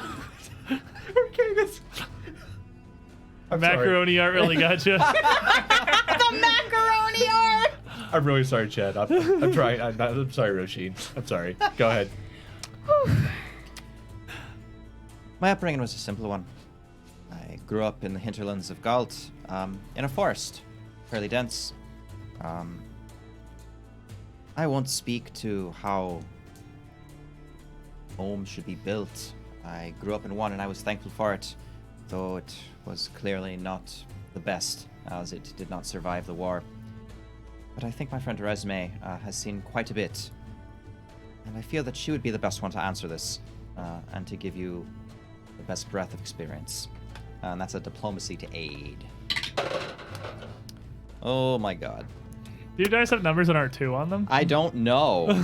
Doesn't matter. You still. But that's a succeed. 21, Still so succeeds. plus Resume one. will get a +1 to whatever she chooses to use.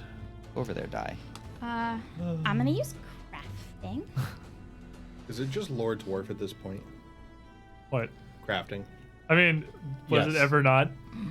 You say the same thing about, like, you know, Is warfare. it really better if you're all in that tower? Not really. Not Seems to pretty particularly. consistent. It's almost like the dice faces randomly show up. Yeah, it's almost like you have approximately a 1 in 20 chance of any given result. Yeah. I'm gonna reroll that. She actually is a little taken aback that you defer to me. Like she actually didn't think you would, so she'll kind of realign what she thought she was gonna say. You just asked me. I know, but she didn't actually Out of think character. you would. Oh, yeah.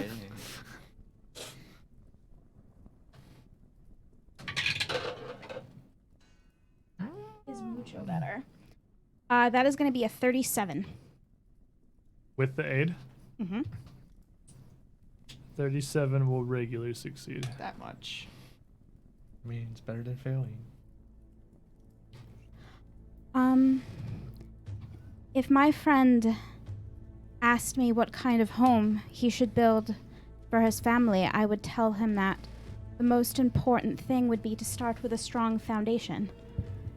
If you build your foundation, then the walls will stand, the roof will stand, the facade might change, the people within it might change, and lives will go on, but the house itself will never fall.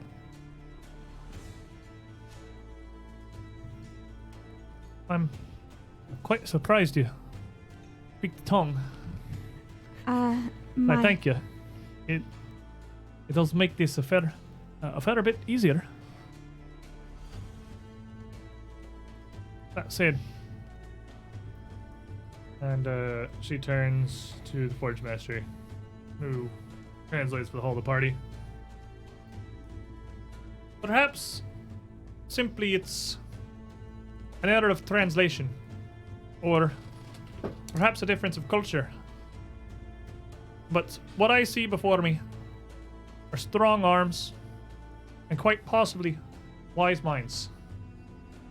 But one's not aligned with a dwarven life or a dwarven city. Or dwarven principles at that. I'm sorry, but I can't put the faith of the carpenter's guilds in your hands. Oh no, not the Carpenters Guild. All three of them. What a shame.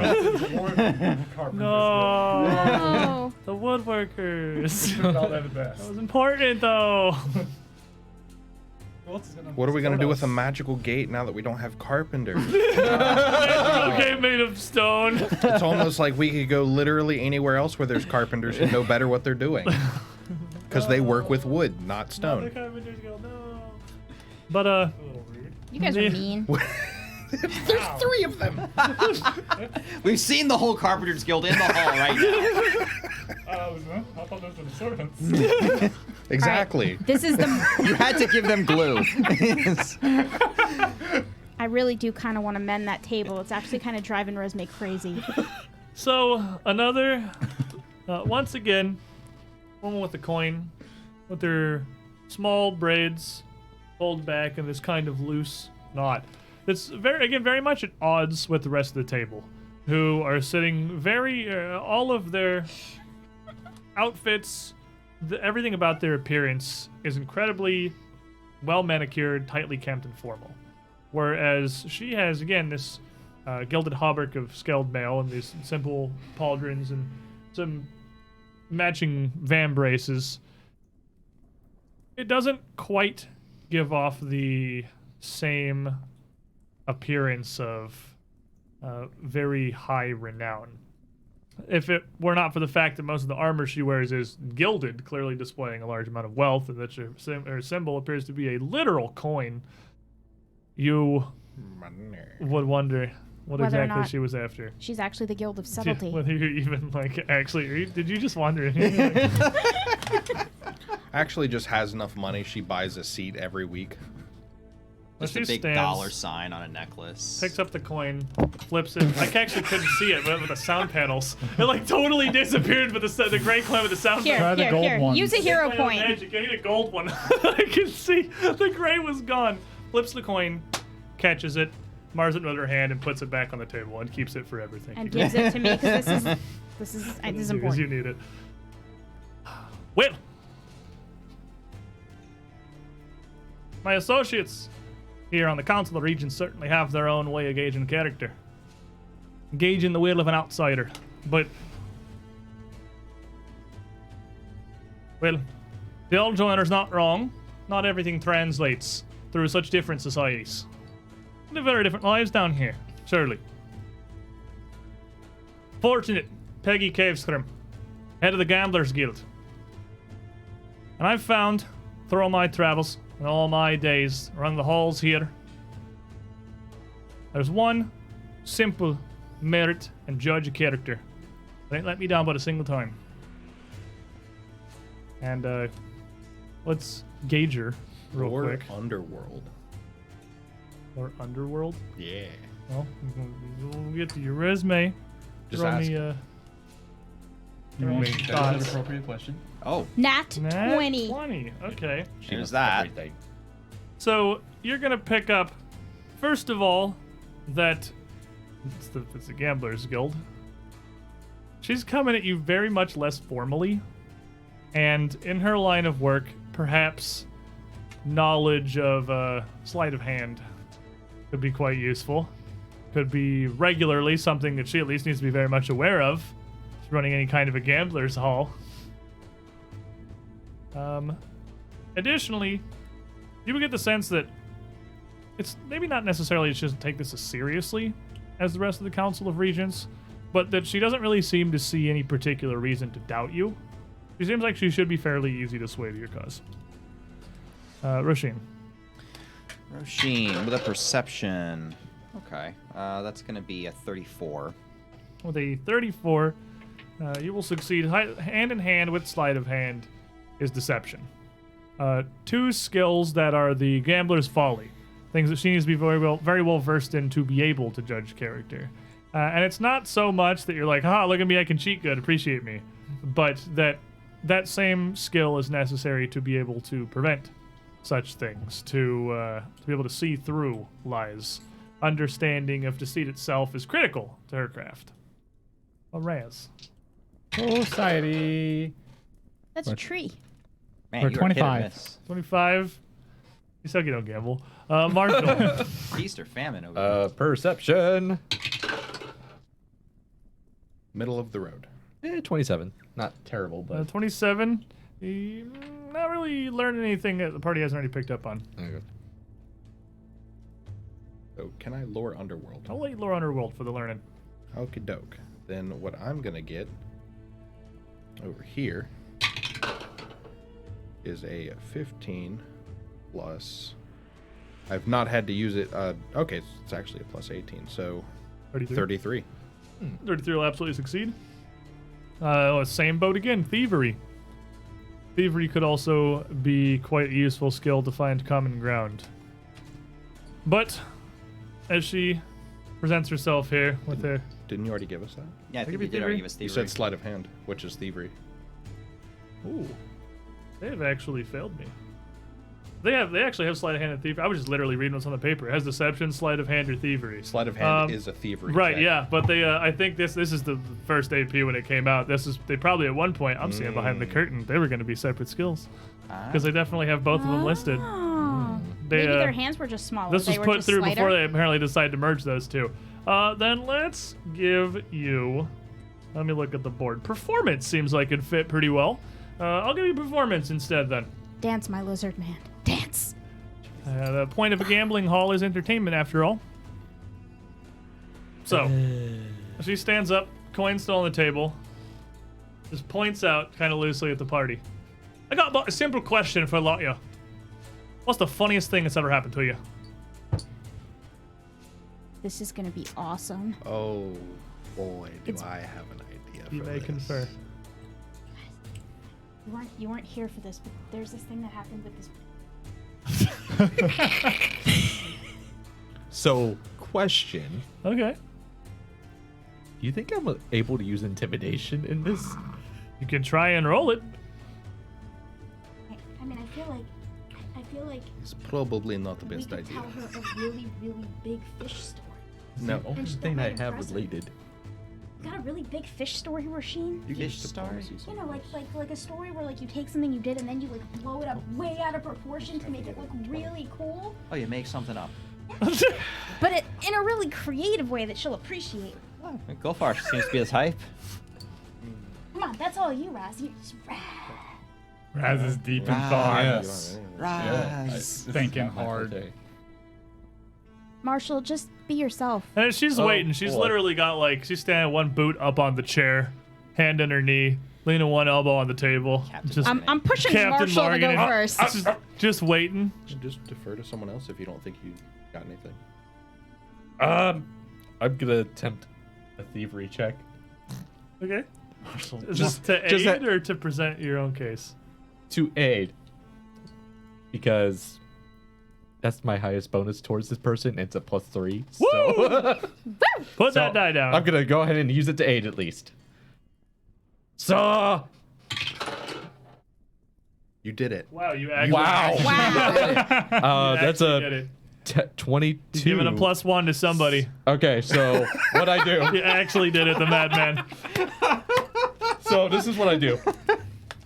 So, you know my little rat friend, right? He taught me this little trick.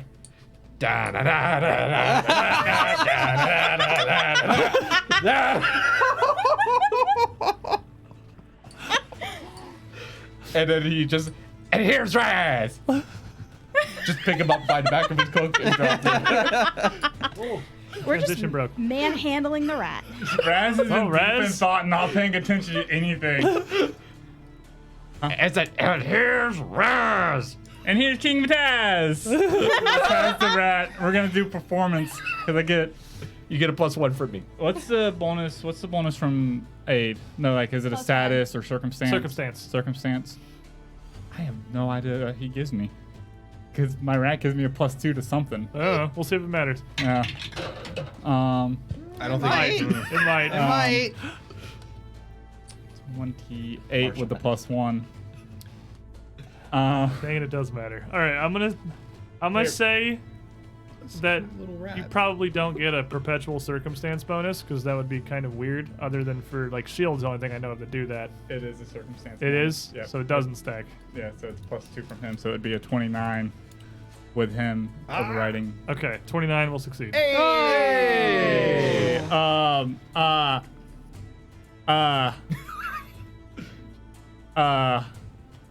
Being put on the spot like this is very embarrassing. I'm Sorry. one time, it's funny now that I think about it, but one time, the first time I was teaching a class in Absalom, it was a very big class. It was about a month stay, a tenure there for the college to learn all sorts of things from around the world, and it was a lot more people than I thought it was. And you see how I do with this 10 dwarfs in front of me. I wet myself. And you see the Taz on his shoulders patting him on the back of the head like there. I Takes I just through grit I just pick Raz back up. I'm just like, it's okay. to share a story like that with a butt of your own joke. Could have shown anything with the console and you chose that? Yeah, I did. Roshin's turn. What? That's pretty funny.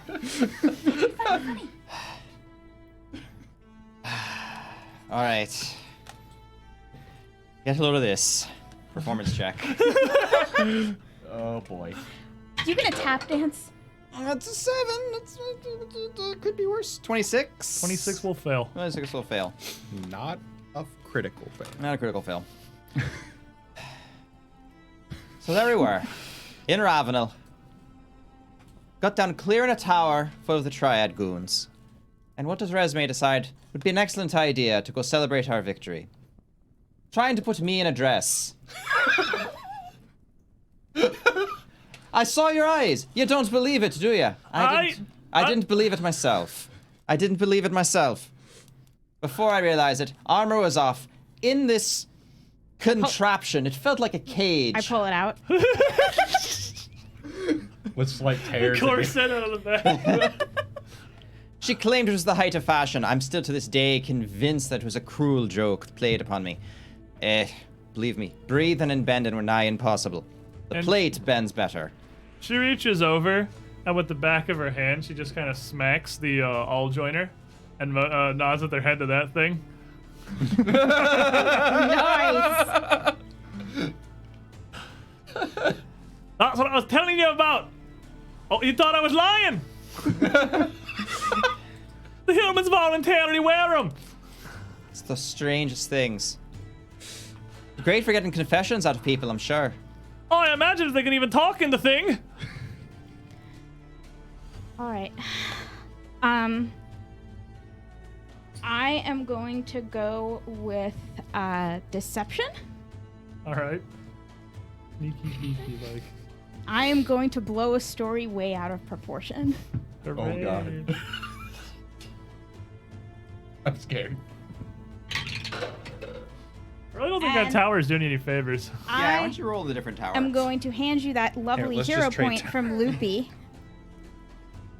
Because for a second there, the story got ahead of me and I kind of snorted. Too laughing too hard to start talking. Okay. Like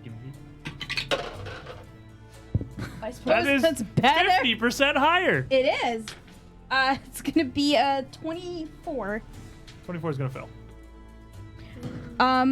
However, I will tell a story about how we killed this dragon, and I have this spell called Shrink Item, oh god. and we decided to shrink it because we wanted to bring it to some place to make armor out of it, but we couldn't transport it. But then we thought, you know, if we were to like actually try to eat this for sustenance, like the way the spell works is once it gets back out and into like a thing where it can grow to its original size, it does. So then we thought, what if we eat it and we poop it out and it becomes like a big, like, you know, poop beta? Hell of a lot of setup for a poop joke. Well, it was funny at the time. I don't doubt it. Let me provide you with actual entertainment. Oh! Now, let me regale you of a story of a friend of ours named Buddy. Now, you see, Buddy is a farmer. He's a relatively simple man. He's good-hearted. He's a good friend. He does not catch on to things very quickly. Now, I had and I'll pull out my coin that I have. I had a few trick items. And basically, similar to this, I asked him if he would like to guess the coin when I flip it.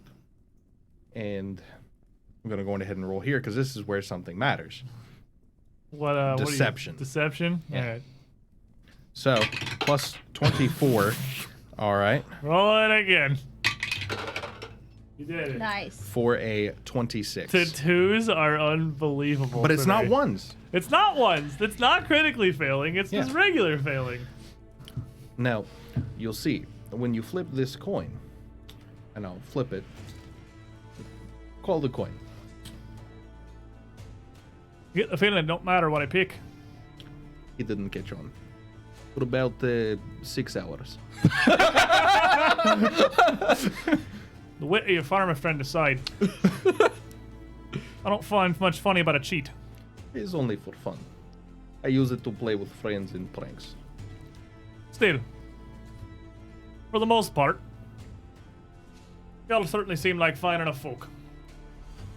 And if Commander Bronzebeard's got any truth to the words that he's said, these reports he got about you somehow fighting and... Can I re-roll the dice? Oh, give it to him! Give it to It him! did say don't fail the real entertainment. Alright, I'm gonna hand you this. Then you're gonna hand it back to me. And roll a Then you're 1. gonna roll a 1. The ritual is complete. Not a 1. Critical success. What do you got? Well, that's 40. Well, that's in fact a critical success. There was a So- 1 on that die. So let's rewind this for a second. Lurope, don't want to see that happen. Luropa, sorry. So I'm going to flip the coin, catch it, put it on my hand. Here's what the coin is. Heads or tails.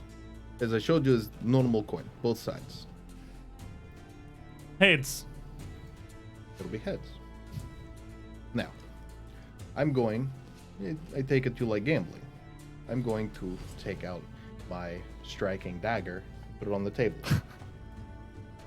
I would like to make a 50-50 bet with you that this will be tails. Dagger is on the line. It is magic. It is worth a pretty penny. Would you like to take bet? What's my end of the bargain? Smile. A bit of support. And nothing too ridiculous. Alright. That's fair. I'll take it. She picks her coin up off the table. Look, you're flipping this. No, that's fine with me. Heads is the P. Yeah, heads is the P. This is No, why I no, don't wear them we've for just a said long we're time. not doing, we're not peeing. No P. So, heads is P, tails I win.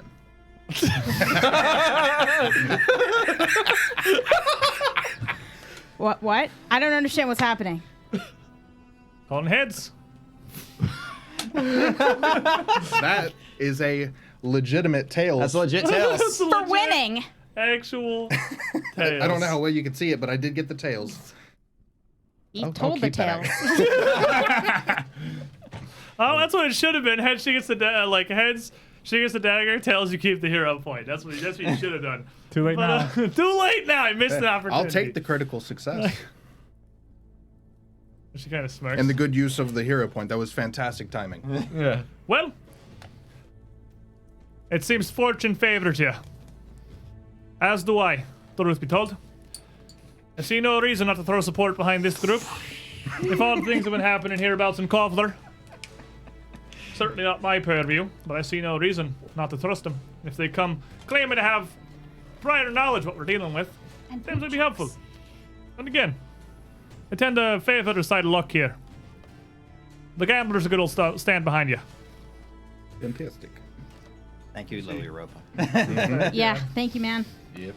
What a Sometimes all you need is to turn a 2 into a 16. hero. The real heroes here is chat. Yeah, just stop rolling 2s. That really Far should be, ahead. I should do that. I should just stop rolling 2s. Just stop Idiot. rolling Don't roll twos, ones, you though. idiot. Yeah. Don't stop rolling twos Well, to start honestly, rolling ones. I'll take Don't the 2s. say, yeah, don't say the O word. Yeah, I'll take the 2s. The 2s Olive? are fine. The 2s are not bad. It's his turn. Another dwarf will stand now. And as he does, he adjusts his vest, his collar, slightly. Is he gonna take off his? As he is the up of the stripper skill. He stands. Did you order a fireman today?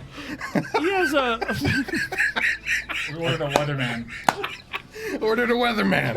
That's why he's got the nice suit on. Oh boy. He has a small, almost like miniature beret like cap perched on one side of his head, with his hair rolled in a massive stacked braid around the outside of it.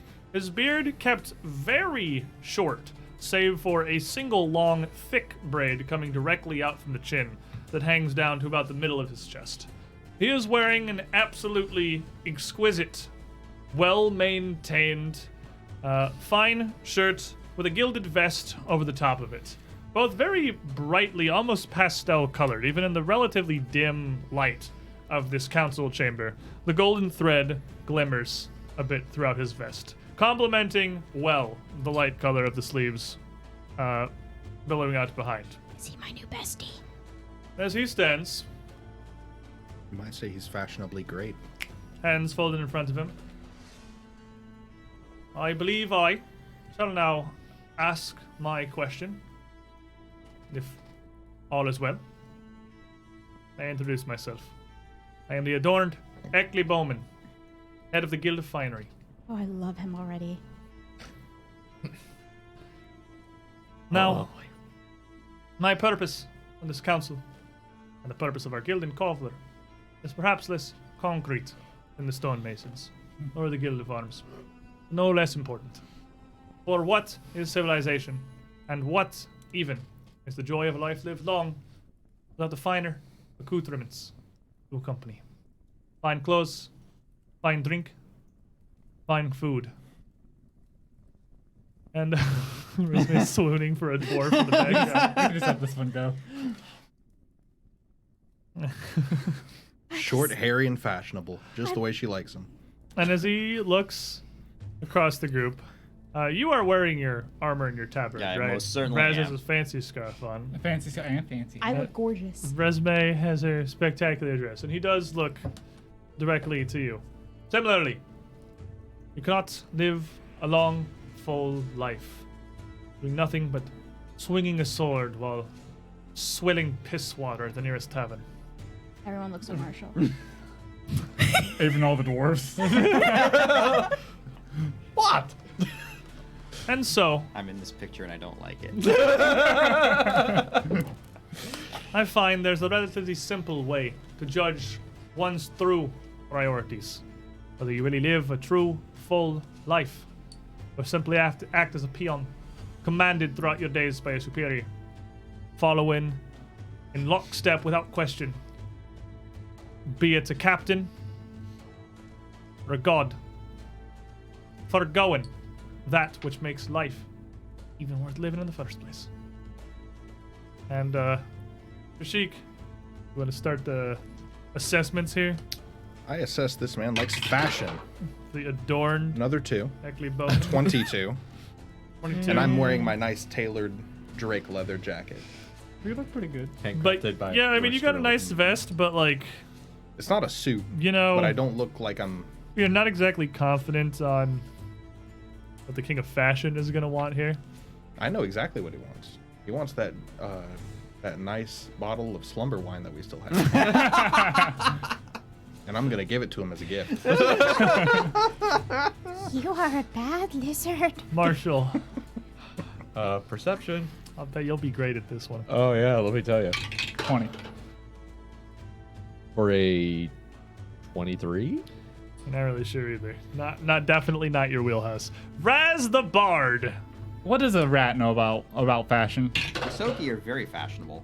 That is a 7, not a 1. I thought it was a I one thought for it was a one second. for a second too. too. 29 on society. 29 in society will let you know that the first step of being able to enjoy the finer things of life is their creation. Would you believe that a member of the Dwarven Council could be swayed by crafting? I think you're lying to me. I know that this is the first time this has come up today, but crafting is actually. Did someone say crafting? Rasheen. Perception.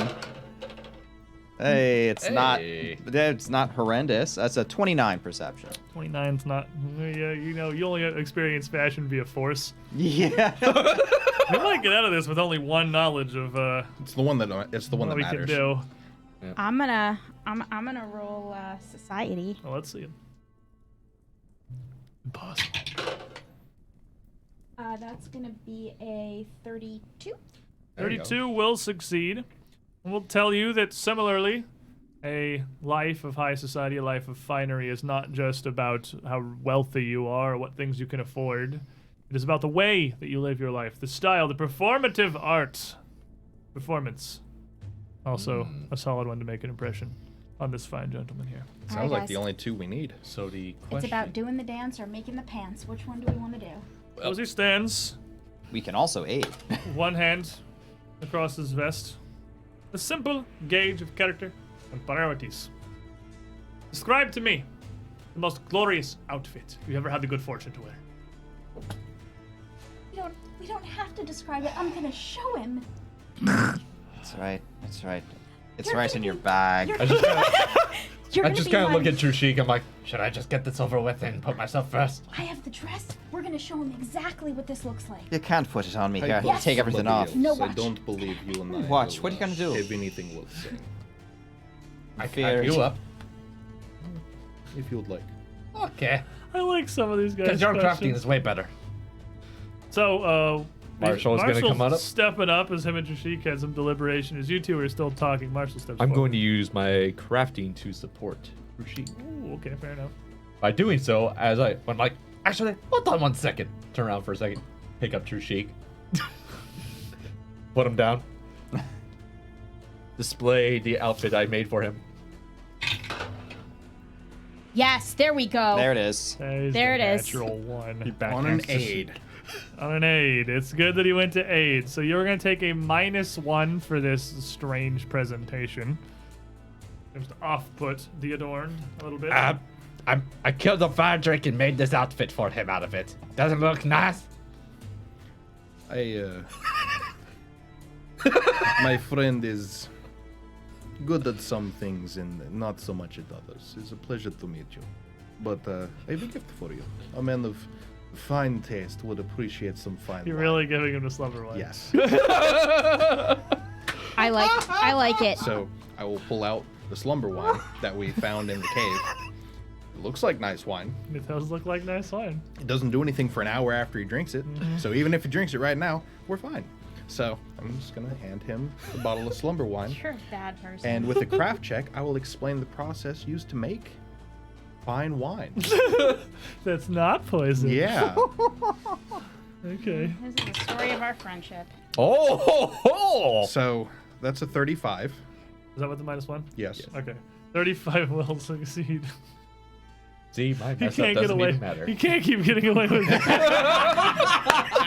Oh, by the way, slumber wine can last for up to a week. Wait, what's it matter to a dwarf? So like a day? Dwarven time Yeah, was actually, weird. we would have to It's cut like that 4 into days. Oh yeah, it is a How many third forge longer, so it's gonna days? be like 5-ish forge days. roughly, yeah. Yeah. We would just have to math it out because it depends on his saves. But if he fails every save, he's out for a full week, a full like surface week. A full normal person week. Yeah. So like 5 forge days, yeah. Yes. Okay. Well, he takes it. He's admiring it. And I'm literally going to explain the process of how such fine wines can be made in a quicker than what you would expect manner, simply taking somewhere around a week to produce exemplary samples. Well, this does look like an absolutely delicious slice of the surface life. It would unfortunately, much to my chagrin, not truly be appropriate to accept gifts in such a situation. But I thank Very you well. humbly for the offer. And I will put it back. That will be put to use later. Raz is gonna step Because we're forward. heroes. Save resume for last, yes. Most fashionable, yes. And with a quick flip, we're gonna do a performance. Mataz is going to help. I have my own aid. For a 36. 36 will critically succeed.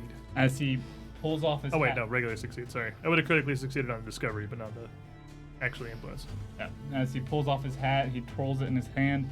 Mataz runs down to the hat, pushes it over, lands, and just does this. And then, of course, he jumps back off, and Raz flips it back over and walks up and hands it to him. I'm He would, Yusoki. We don't really have a lot in the ways of super fancy clothes, but this was a gift picked out by my daughter by hand at the most, well, at the time, the fanciest establishment we ever stood in. What's finer than a, and he just hands it off. Right. What's finer than a piece of accessory given to you with love and thoughtfulness without your own input? Yes? A very interesting, perhaps the fortunate would say humorous, difference of culture, but one that I am certainly not above appreciating. And he hands the hat back to you. She's a fine eye. Yes. Thank you. You like Right. armor. Roshin's turn. Yes, I know. and Roshin is going to take a bit of a pose. She's going to be aiding with performance. I'm way too excited about this. Yes. Last time you used performance to distract somebody, it actually went really well. So. I did not use performance to distract somebody. I was hiding behind the wall ready to chop him in half with a sword. Ah, true. Let me perform this sword. That was- It was the backup distraction. Yeah, I was They're the very backup distracted dancer. when they're dead. Laura. Continuing my story, and it just so happens that we have the article with us today, and I'm sure that Resume over here has just the perfect way to present the tale. And performance check to aid. Woof. Look at that. All right, that's going to be a 36. Are you better than trained? I am not. Then plus, still a +1, I think. Mm-mm. Yeah, experts +1. Critically succeeding actually I don't believe does anything on an 8 unless you're at least an expert. Okay. Because it's +1 if you succeed and +1 per tier if you critically succeed. So at trained it's still just. Okay. But Resume will get a +1 at demonstration. So, she'll bring out the prestidigitation and mage hand to pick up a piece of cloth to hold up in front of Roshin, and we're gonna do a quick change. Oh, you are you? Oh yeah! All right. And we're gonna be doing a little using some magic tricks to perform a little bit of magic. And Miss Roshin today will be wearing a lovely silk and vermeil one-strap dress That's made wrought of iron. and I'll kind of describe how it was made and how it was put together and how And all the measurements Those were. of you that are not behind the paper, you see Fortunate Kim screams, Snack the Carpenter. Massive grin on her face. You know where this is going. I told you. Arcadis in chat said Chris says on 8 base is +2. Okay, so +2 then. Oh, it's Okay. expert. It doesn't make a difference. You It hear starts the at sound 2. of ribs breaking as the corset is tightened. I'll do crafting. Curse will fix that up in no time. This one's You just gotta +3. punch somebody first. This is all combat to you. It's like the Gugs kind of squished me up pretty nicely. Ugh, another 2. You got +2 from the aid. I do, and I get a +1 for my item. Thinking, mapping.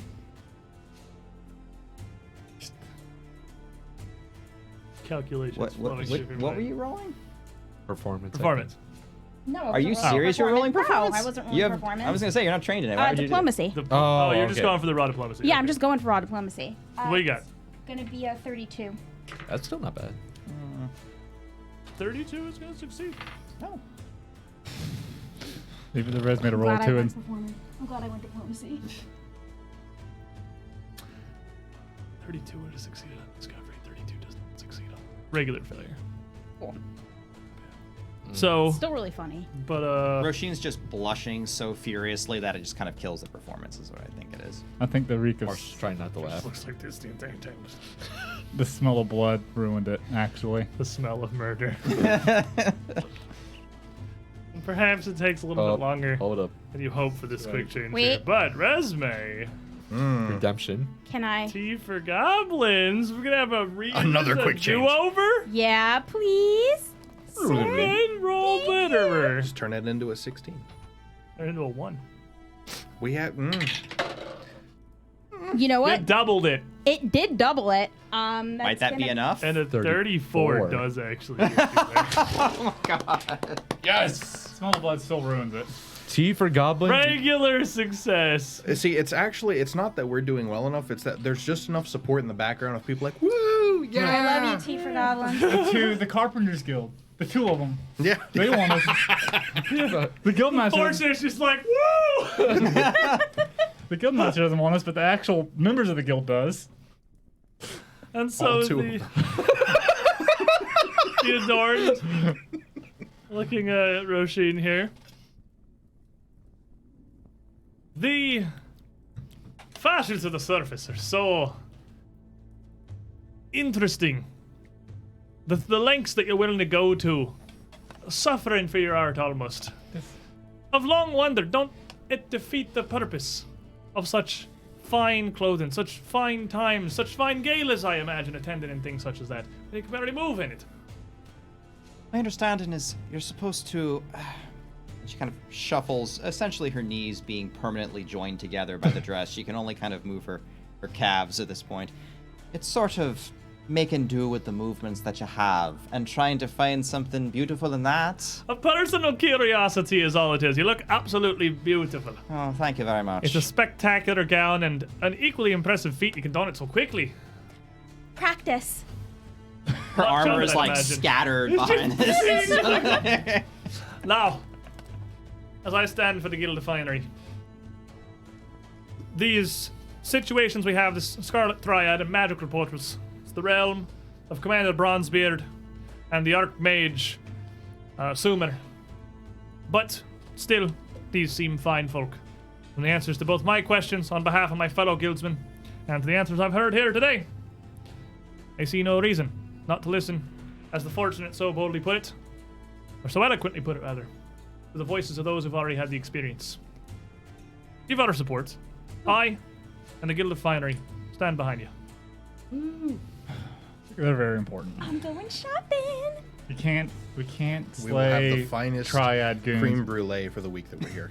And as he sits back down, another one stands. A woman looking relatively young. Her hair fairly bright, almost platinum, as it kind of billows up at the front. Uncommon for a dwarf, a few strands as curls left off to the side, almost framing her face as it turns into a massive rolling pile of braids behind her that doesn't go much lower than her shoulders. She stands with a buttoned up vest that's bears bright brass stamped insignias. You can't really make out exactly what they are. It doesn't look like the same sigil as the coat of arms that she has on the back of her chair. But as she stands, arms folded in front of her, looking rather serious, almost a foil to the fortunate, who's just got her feet up on the desk at this point, having a great time. Well, I'd certainly say you've piqued my curiosity.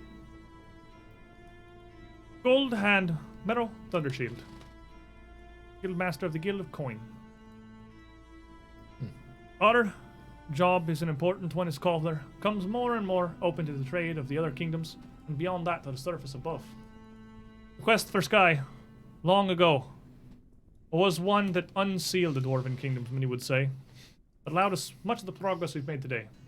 And almost all of that would have been impossible were we not able to aptly adapt our merchantry, our economy, to handle trade from those above and those unknown. Our goods are not theirs, nor are our ways theirs. But still, in all things, there is some common ground. And finding that, as I'm sure the physics would certainly agree, is important. The benchmark, the cornerstone. Given enough need, enough desire, or simply enough welcoming errors, commonality can be found in the strangest of places. Near all of them, I believe. So, as she speaks, this kind of odd introduction, sort of winding around to the actual purpose of what she does at her guild. Who did we start with last time? Me. Trishik then. Perception. Give me them eyeballs, boy. 34. 34. You would gather. Now, this is. Money. You're gonna need to sit. Firm grip on the armrests. Mm-hmm. I don't want you to fall out of your chairs. I'm about to blow your mind. Yeah, it's crafting. Gotta be able to. What? You have to be able to make money. You have to physically make the money. Hand over fist. Look, man, all I gotta say is you and me, we got this right here. Crafting. Now you're green too. Oh, yes, I am. Marshall. Oh, what? Lizard green? Perception. It just rubs off. I don't know where it comes from anymore. The money. 26. 26. It's just ink from all the money I've been making. That's what I said. What is she talking about? You're crafting. Crafting. Right. Yay. So, Crafting. I realized during our back and forth, my favorite part about sitting in this chair is I'm always third. Consistency. You are in the middle. Yes, That is you're true. always third. Raz in the middle. Society, New 90 sitcom. Yeah, Womp 9. womp. 9, so 31. 31 will succeed. You can tell that, obviously she believes, and she's not really wrong, that commerce and trade, especially to an open civilization like this, is a cornerstone of society. And society, indeed, is a good check. Roisin with her perception. Ooh. There you go. That's not bad. That's a 38. 38 is a critical success. This marketing, this trade, this economy, it's not all about exchange of coin and goods.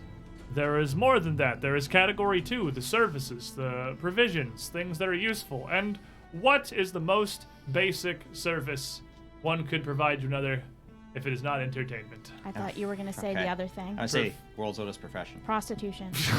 Yeah. That's entertainment. Fair enough. Still a performance. But I feel so much cheaper. All of a sudden. And he You said, also- and I was even Hey, more convinced. baby, you give a good performance. I'm gonna leave you a tip. Back to the dwarves. Oh, Back to the weather. that's also performance. Why? Goldhand Thundershield has not really shown any amount of her hand as to how she supports you, and you kind of get the feeling that she's sort of middle ground. Like most of these dwarves, she's going to take some persuading in order for you to ensure that your interests align with hers and Kovlar's, and that she can support you, but it shouldn't be terribly hard. You flipped the priest, you can do anything. Sky's the limit. Resume. And if your resume, the can. limit's the sky. All right. I'm going to roll society. For dwarves, won't the ceiling be the limit? It's going to be a 24. I guess the ceiling is actually the limit. 24. You don't really learn anything the party doesn't already know here. So, as she continues here. So, to all these things, the root has been commonly established many generations, perhaps aeons ago. There is a common thread of gold that runs throughout all modern civilization. Be it us, down here, be it your folk, up above. Even the Dwerger, those who still toil for Droskar down beneath the world, still have the same exchanges. So, the value and the power of coin is important. Any standing city, any kingdom, that can be raised by the coin and brought low by coin. You've piqued my interest here with this garb of yours. It doesn't look cheaply made, nor does it look simple. So I ask you, maybe you have personal answers. What's the best way to build your fortune? Oh, I think I got that. I actually really like that question. That's pretty cool. You make a deal. I actually have one idea right off the bat, and I don't mind going first this time if you guys are okay with that. I mean, As Raz is about to Yeah, sell that's 40 fine. Seas Marshall, go for it. It's like, okay. I'm not being first. Yeah. this Raz time. getting ready to just strut on up there, raise it up. But Now, my question is, would you guys rather I support somebody? it's up to you. marry into it? If you think you got something, you can go for You it. got crafting, performance, and society. Yeah, just like I'm gonna go with crafting. It's a plus 14, so it's better than nothing. So Okay. So as Marshall steps forward, No harm in trying. I mean, there could possibly be arbitrary. 24. So 24 is going to regular fail. okay, No harm. No harm. no harm. So I'll at least present my case. Well, I'll admit I'm a mercenary, so crafting's not exactly 1,000% my thing. However, being from a family of, forge masters, we pride ourselves on the best ways to make high quality armor and weaponry. Now, I go with the whole cost thing, yeah, if you want something good, you gotta use better material, and that costs more money, and then you gotta charge more, you won't get as many customers. However, my dad taught me a wee little bit of the trick. We do an extra fold in every blade and every bit of steel with the same material.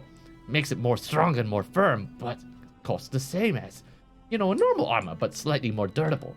The better quality means more sales. Ancient dwarven steel, folded 1,000 times. Exactly.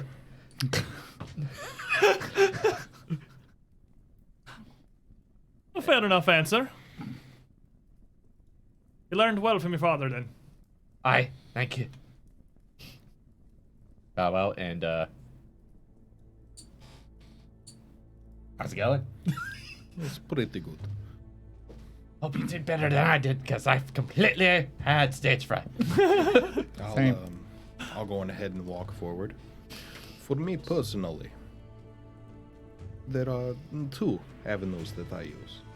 One is through the alchemical crafting and merchandise that I have been able to, both through my own means and through adventures. I have found a lot of very interesting recipes for some very uncommon, both medicinal and alchemical components. But I also have found that when you work for somebody who is often around money, you get a lot yourself. So for me, it is about good timing and a smart mind, being able to make use of what you come across. And I'll 2 roll my avenues. The drugs and the poison. Yep. Don't forget the murder. And the murder. So, 25. 25 is gonna regular fail. Just, I make money. You present by it, yeah, like making I money. make things and sell them. Yeah. It's about as the most basic answer that could possibly exist. You make things people want. Sometimes they get addicted. Then they want it more. I'll step up and I'll do crafting. Okay. It's going to be a 27. 27's a regular fail. Jeez. We are not having luck here. It's fine. The 2 of you will get crit success. We're here to end exactly where we started. Nowhere. Well, the best way to make money is relationships. It's not about what you know, it's about who you know. And if you know the right people and if you're in the right place at the right time, somehow money seems to find you. It's not wrong. Nepotism! You just be born rich, idiot. I mean, that's how I did it. This girl. That's how Resume did it. It's true. All right, well, that leaves us 2. Guess I'll give it a shot. You want a regular kinda- fail? Do you want to suck less? She'll sort of totter up a little bit in her dress. She's stuck in that for the rest of the. Yeah, I There you can't. go. She's not gonna quick change me back into my armor. I'm stuck. This is it. It's my life now. This is my life. Kill me. I'm wearing sleeves. Not anymore. It changed back, remember? Oh yeah, you put another one on. That's fair. So, all of this talk about specialty crafting and knowing people and familial connections are all well and good, and have raised a great deal of fortunes in the world. But for me, well, perhaps I can sing it better. And Roisin is going to actually sing a folk song. And she's basically going to sing her rendition of the ant and the grasshopper, of the grasshopper flitting around having fun and the ant just working hard. And Okay. she's going to tie it in on sort of extemporaneously with a verse into her home village of Fogwood, of the lumberjacks and the charcoal burners of the town, and how through their hard work they were able to provide and have enough money to trade to provide for their town. And the hard work has to happen somewhere, whether the fortunate people have it or not. And the dice don't quite betray me. Not quite. That is a 26. Regular failure. Yep. Whole lot of All right, nothing. Raz. As takes off his hat, sets it on the ground. Time for the rat to teach us about money. Yeah. We're gonna use performance as he walks up with a practiced hand for a natural 20. As he, with a practice hand, pulls out his journal. He sets it on the table, flips it open, flipping through a lot of pages, pulls out scroll upon scroll upon scroll of knowledge. And in Yusoki says knowledge. Then in Common says knowledge. Then in Dwarvish says knowledge. Then in Elvish says knowledge. The more knowledge you have, the more knowledge you obtain, the more you can teach others. You can sell your knowledge to people who are going somewhere unknown. You can sell the ability to teach someone a new language or be a translator so they can, and in Dwarvish, say, speak Dwarvish, although temporarily while you were there. Knowledge is important. Knowledge is the cornerstone of the cornerstone to making money. Without knowledge, you can't achieve anything. Sometimes you just So need let a me show 20. you my business plan. A wise answer, to be sure. As I've been listening to the group of you answer my fellow regents here with their various queries into their own crafts and their own ideas of what makes a proper character, I have seen a common thread running through the group of you. You've clearly been to a great many places, and you've experienced a great many things, which has led to a collective understanding that's very surface level. It's very basic.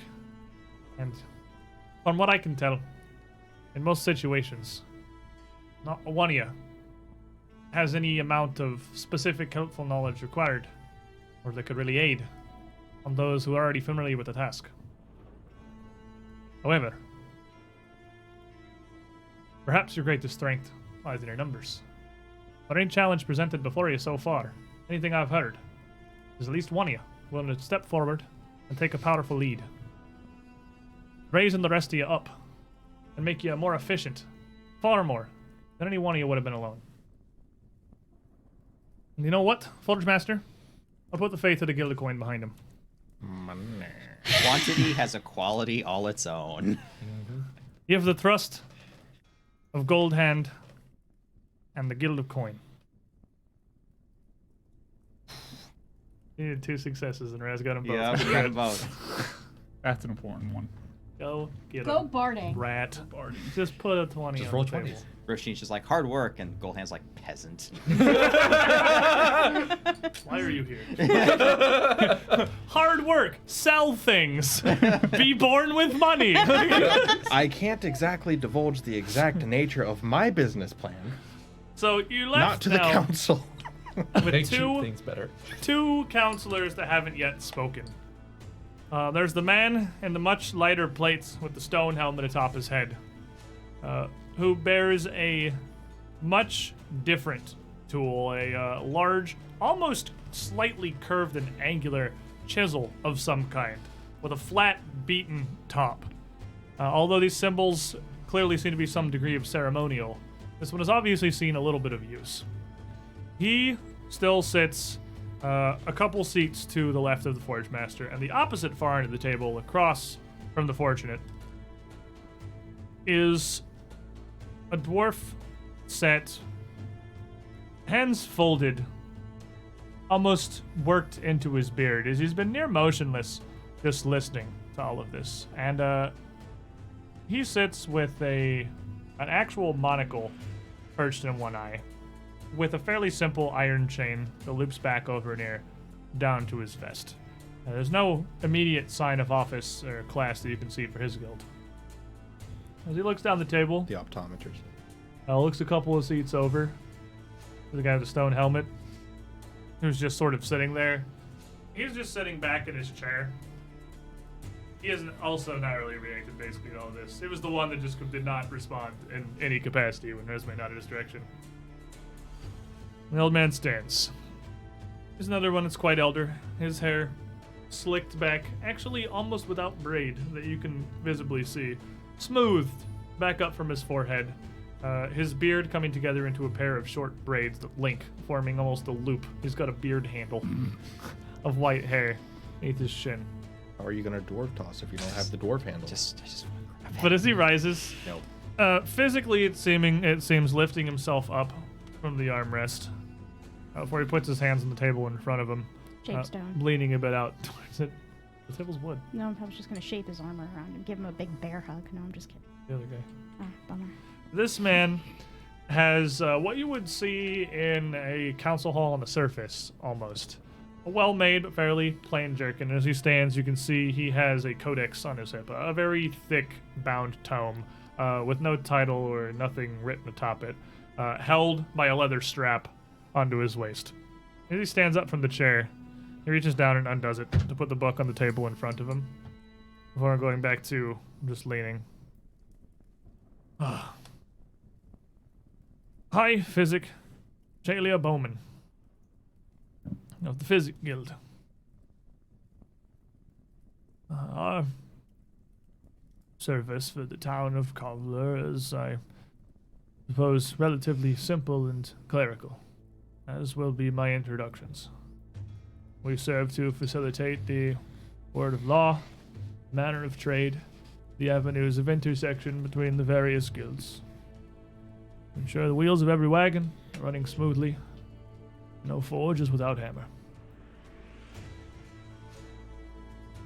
Our skills perhaps are not in goods, or in craft, or magic, or skill at arms, but in diplomacy, in resolving conflicts whenever it may arise, in the simplest possible way, through compromise. And as he speaks, I believe Resme is starting us off here. Oh, diplomacy. Oh, I can do that. But I'm not going to roll that. I'm going to roll society to understand. Society, yeah. Okay, it's going to be a 33. 33, you will put together that... Oh, this is actually a super weird one for this guy to have. Crafting.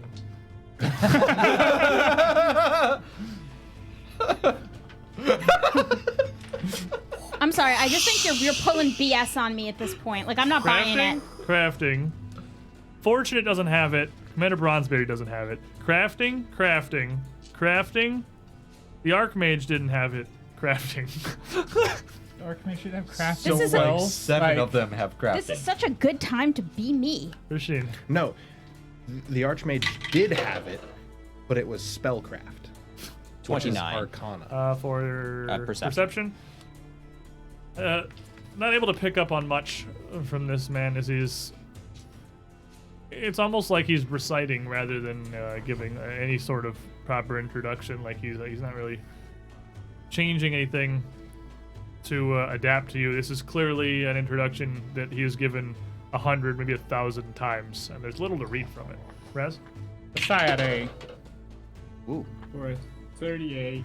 38 will critically succeed. Oh, baby. I'm good at reading people who don't And want to be read. you would learn that from the title of the guild, the Physic Guild, it doesn't immediately sound like it would be like lawyers or bureaucrats. It sounds like it would be a doctor of some kind. You're thinking back to what you've read. Dwarven society, they're actually somewhat one and the same. Doctors, like both I guess both definitions of cleric are largely the same profession. So it is also the guild of medicine, the guild of physical healing, and a knowledge of medicine would do well to impress him. We technically have that. Yeah. You can show him your potato! All right. You can show me your D20. I'll show you my D20 with my perception. That is a whopping 33. Hey, you got one! Additionally, kind of a little aligned with the medicine, a lot of the tenets of what you would learn that will fall into the survival skill would also frequently be applicable. Knowledge of what has led to a wound or an injury can make it much easier to treat, to diagnose. So this practical experience could be very applicable. Rashik. 31 perception. 31. You pick up from this man that he is... he sees this very much as a simple legal proceeding. And should you... He's interested in what you know and how you can be useful to Kovlar. Whatever he's going to ask, he's not interested in ego or bragging about personal accomplishments. That would probably make any of you have a harder time no matter what it is you're doing with him. So, as he continues here, additionally, as I frequently mention for those groups who have come down from the surface.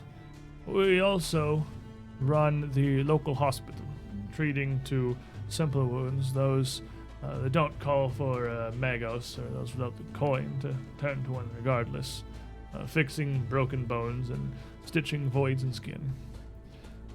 But our applications are as much mental as they are physical and practical. And I suppose what I'm interested in is your ability to work with people, your ability to provide aid. Some of you have provided introductions and spoken for each other even here, which bodes well. But I'll ask a direct question. Let's say your friend's been having a hard time. What do you do to cheer him up? Hey, buddy, here's some flavor. Y'all want some hash? I don't know about that. I got some hash browns though with my taters. Here, take this slumber wine. You'll feel better in the morning. He'll feel better in a week. No, confirm. So I have a 15 in both survival and medicine, which is probably the best stats I have for this situation. I'm going to support somebody who needs it. I think you should go for it. You hear Tell him about the you hear a potatoes. toot from Raz. Are you sure? Yeah. You hear a as Raz just steps forward. But now, specifically, He's stepping up. when you Alright. tell him about your potatoes and your natural remedies, don't talk about yourself. Talk about the process, what it does, what it can do for someone. He does not like braggarts. Gotcha. Anyways, well, we're gonna roll crafting. Raz has crafting. Crafting's pretty cool, huh? A good skill. For I see you switched D20s. I've been Oh, fair enough. rotating. That's through just them all. very noticeably For a different. total of math 27. 27 will regular fail. Cool. Oh, in my experience, the best way to cheer up someone who is not feeling well is I'm not good at improv playing music. I'm not really good at playing music, but playing music, singing a song, doing that kind of thing. I've learned a lot from a lot of different cultures. And just play a little what he can remember of a dwarven song on an instrument not dwarvish. Yep. I apologize if that is not the answer you're looking for. I am very tired. He just turns around and straight legs back to the party. My transitions keep breaking. Local garage. I'll go ahead and step forward, and I'm going to use crafting to tell him about What elixirs. a powerful skill today. Yeah, but I'm going to talk about elixirs and various formulas that I have that would be useful for him. And like, That's how you make a friend feel better? yeah, I tell him like if you need Remedies. if you need help with something, I can make a thing that will help you feel better. He's saying he makes drugs. I'm gonna give you. Yo. Roll it. I had to emphasize Just it. roll a it. little bit. So, 34. Not a deserved success. Maybe the local dwarven culture is a little different on flay leaf abuse. I mean, he gets high with a little help from his Recreational friends. flay leaf is legal here. Yeah, There you go. yeah, exactly. God. I'm gonna go ahead and give it a shot. With my, Oh, okay, fair. Oh, yeah, well, okay. All right, Mark. Potatoes. I'm gonna Potatoes I'm and gonna flay use leaf. my tater logic with my tater things and tater stuff. You got a medicine this man? Yes, sir. Roll a 20. I really want you to critically succeed on this. Dang it. Somebody want to give him a hero point real quick so he can reroll Dang that? it, I really wanted to critically succeed with We the I really need- wanted to We critic- need the potatoes to succeed. Guys, potato Marshall. Cram the potato in his mouth. There. Does you feel better? What do you got? What's your total? 19. 19. Wow. Would you believe that 19 is not a critical failure? That's good. Nice. You are So right, Please, just Crimson. Crimson, if you barely got one. not a Target. critical failure. Wait, You love wait, to wait, I wait. think- Oh, Yeah! Crimson Nexus. Do it again. You gotta bring us the potato. Do chink better. chink. Okay, we're doing this. Hold on, let me hand you a 20. You grabbed the rotten potato out of the bag. You put that one back. Well, that's for later. You saved my butt with this before, so let's try it again. All right, let's do this. Wow. Okay, it's 20, but it's that's not a pretty 20, good. but it's going to be a 38. That critically succeeds! Shall I? Life is Shall I? good. So I walk up. So, keep in mind, I'm still technically a little bit beat up from all the previous fights because I only healed so much. So, I'm not very good at explaining stuff. However, let me show you something.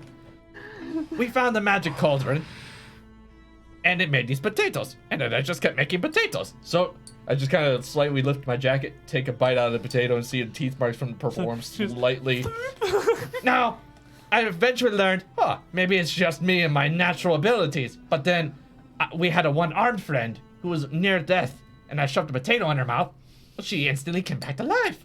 And I figured, what better way to help everybody than to use these special potatoes that I learned how to use during battle and aid my allies with the tasty snack as well.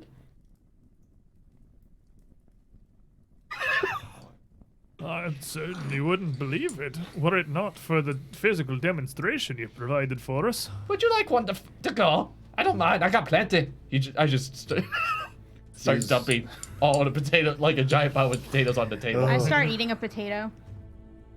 I'm interested to see if there's some Oh, I almost forgot. property to these. Oh, I almost forgot. My apologies, sir. Here's some salt and pepper for flavor. Doesn't the staff also make potatoes now? Oh, I forgot about that. And then pull out the keep in mind, I modified the staff where I replaced the snake heads with potatoes. That's how that works. It's a rod of You just stuck potatoes Those on the ends. Yeah, that's all we did. Modified.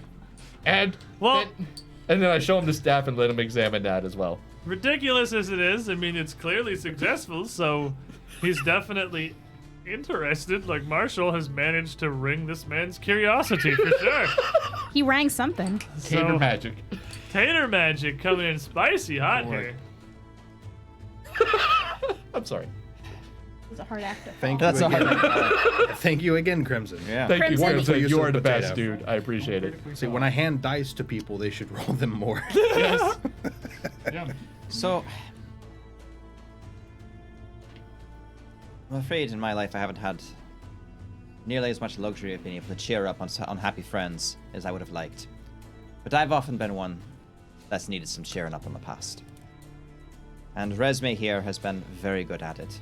And she's really been able to turn my sorrow around. So, why doesn't she go ahead and tell you about the time? And I will roll diplomacy to aid. Woo-hoo-hoo-hoo. It's a 23. You made it. Succeeds. Yay! You may have a +1, Miss Resme. So I was unclear from your explanation. Is diplomacy actually a skill I can roll for this I guy mean, you just can roll normally? diplomacy on anybody, but no, it's not going to be Okay. usual. Crafting, medicine, and survival. So I'm going to use crafting, and I'm going to tell him about the night that she was upset because she can't not smell like blood and gore, and so we went through every ingredient in my garden and every ingredient I had in my alchemy lab, trying to make you a Crying into her pillow. Why do I smell so bad? Keep in so mind, we could try to make her a perfume that would make her not smell horrible. Hey, let's rub this poison ivy on you, see if you feel better. to be fair, you still smell better than Marshall. You just took a bath. She Really categorically not hard. doesn't. I don't think so. Not She mechanically doesn't. mechanically. Ah, it's 4. 4. 27. He sounds gonna regular fail. That's honestly, out of all the rolls we've done today, hearing that is probably the best. There's been no ones. We had 1-1 and it wasn't Yeah, a it's critical actually been failure. Not a lot of. We're getting up on. There's one council member left. Stop. That's saying fine. You're stuff. However- gonna lay at least a 17 on the table. Still Just out of friends. curiosity, since I did that performing of a medicine check, and to prove it, do I heal some of the damage from It's the it? same day still. Oh, Whereas, Damn. that just leaves you. Already went. Oh, you two did. We did the two. Never mind. Yeah, You did he- two. We're at +2. So No, +3. I We're at succeeded. +3. That's right. You succeeded. he's I looking critically succeeded. through these Succeeded. potatoes here still. They're not really super listening to you. So. How do they work? dwarves and potatoes. Like, Well, Yeah. I'll admit, this is certainly an interesting situation. Half of you have barely answered my question. But I find myself not caring. that said, to the most simplistic here of my own examinations, as well as the Archmage, As far as I can tell, these are just regular potatoes. I don't know what it is about them. Is They're it- just Is got it great somehow quality. possible that? And he gestures, and the Archmage stands back up again. Yes. I believe, as far as I can determine, there's nothing special about these potatoes. And perhaps the Emberbeard here may very well have some latent magic in his blood, seeming to be able to will things into existence by believing them already to be. We them boys. You are a uh, solipsistic mage. You know, And the high physic, really, those potatoes should have run out a long time ago. high physic bowman. We never did ask where they were coming from. Well, No. this He is wills them certainly into existence. It's the high glycemic index. well, this is certainly a strange ability, and one whose depths I'm unclear exactly what they can perform. It'd be one in the times we're dealing with Kovlar's current problems. We'd be glad to have on our side. And the resources of the Physic Guild are yours, friends. With my trust. Or at least my faith. Nailed it. Thank God for starch. He sits back down, leaving just the guy with the stone helmet kind of sitting in the middle, sitting back in his chair. Looks across the group of you. He looks down one end of the table, looks down the other end of the table, just kind of points to himself.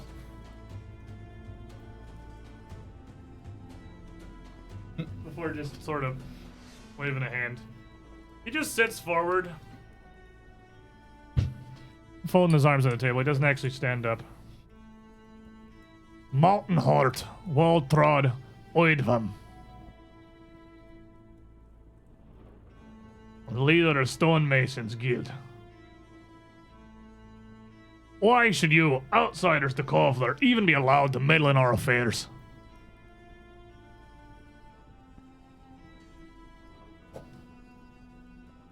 Doesn't really give you much to go on, but you can He hates us. gauge what you can. He's not happy about relying on you guys.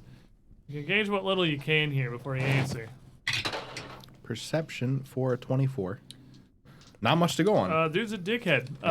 So Perception. You're a dwarf, this makes 35. sense. 35. Well, he's the leader of the Stonemasons Guild, so I mean, Crafting. Crafting. I don't think we needed a Shocker. roll for that one. crafting will probably work. How about you, Rex? Society. Hey, 14. 36. That die confuses the camera for some reason. I With confused. a 36, you will critically succeed. Stonemasons are one of the more important jobs in Dwarven society for fairly obvious reasons, I would believe.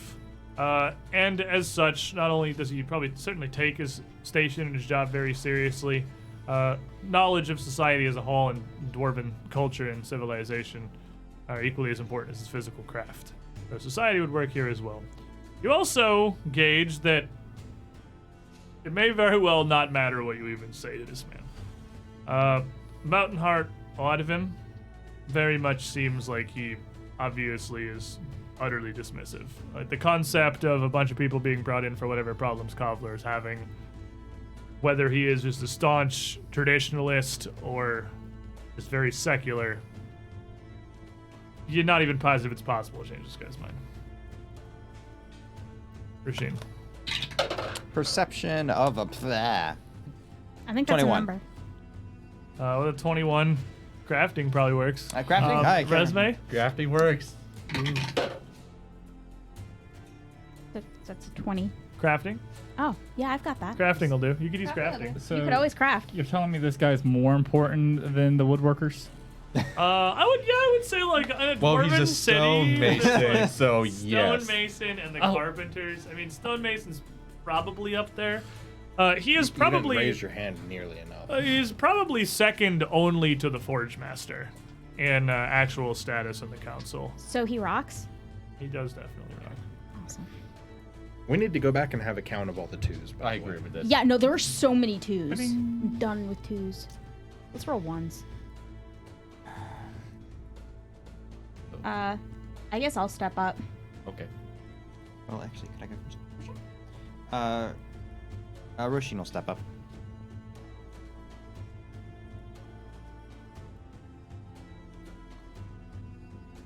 Aid in understanding an enemy is always useful, whether it comes from without or within. And as Resme will tell you, there's a great deal of experience we have with these foes and their methods. Diplomacy to aid.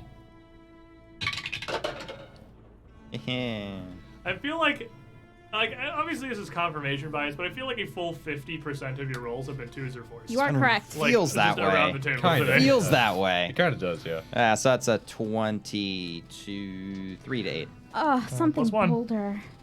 That's amazing. +1. And then, Resme, you're up. Was good. Pulls out a spotlight. Resme will step up, and she'll look at him and she'll say, I fully understand your hesitation. We're strangers to you, and you have no earthly reason to trust us. But I know how to craft. So But I know how to craft. Well, I don't know. That is yet to be proven because I've yet to roll above a Actually, 4 pretty for the fast, past but like pretty 10. you want me to rolls. hand you a 20? Do better. Here, I'll I mean, help you. it helps Just me. do better. Do better. That is better. Demonstrably better. 4 times better. That's going to be a 38. 38 will critically succeed. And I can understand where you're coming from. In fact, one of the reasons why we came here to do what we do is because we don't trust anyone else to guard our home either. I wouldn't let somebody just come into Breach Hill and give them reign over my family and friends and everything that you hold dear. But perhaps we should put some skin in the game. And she'll walk over and she'll hand him the key to the gate. If we don't succeed in helping you, we don't get to go home. I'll just hand it back out to you.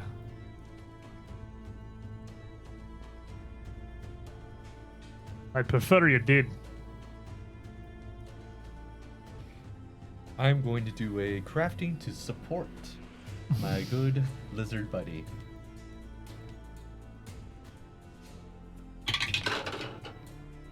With a 25. I'll succeed. You get a +1. So Alrighty. I walk out there. I'm like, look, I can talk to you, dwarf. And let me show you something pretty amazing. Take a bunch of rocks, stack them up. Drishik, do that thing. I have absolutely no clue. It's But- it's a comedy sketch now. The acid, mate. The arrow or the actual acid? I don't know how your stuff works. You figure it out. I have both. Which one would you want me to use? Whatever impresses the more. Okay, well, fair enough. I'll reach into my bag and grab some caustic material. And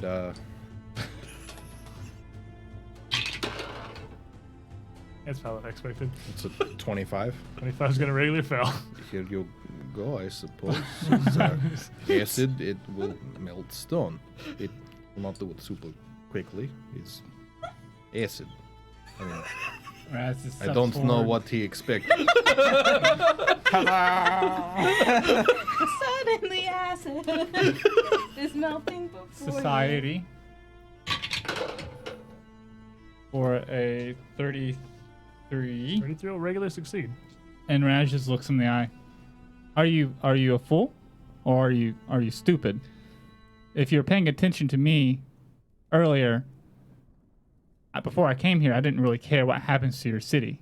This is a means to an end for me. I get something out of this. These people, if you believe us, will cause harm, not just to my family or their friends and family, but to your friends and family, to your city. And we're offering to help.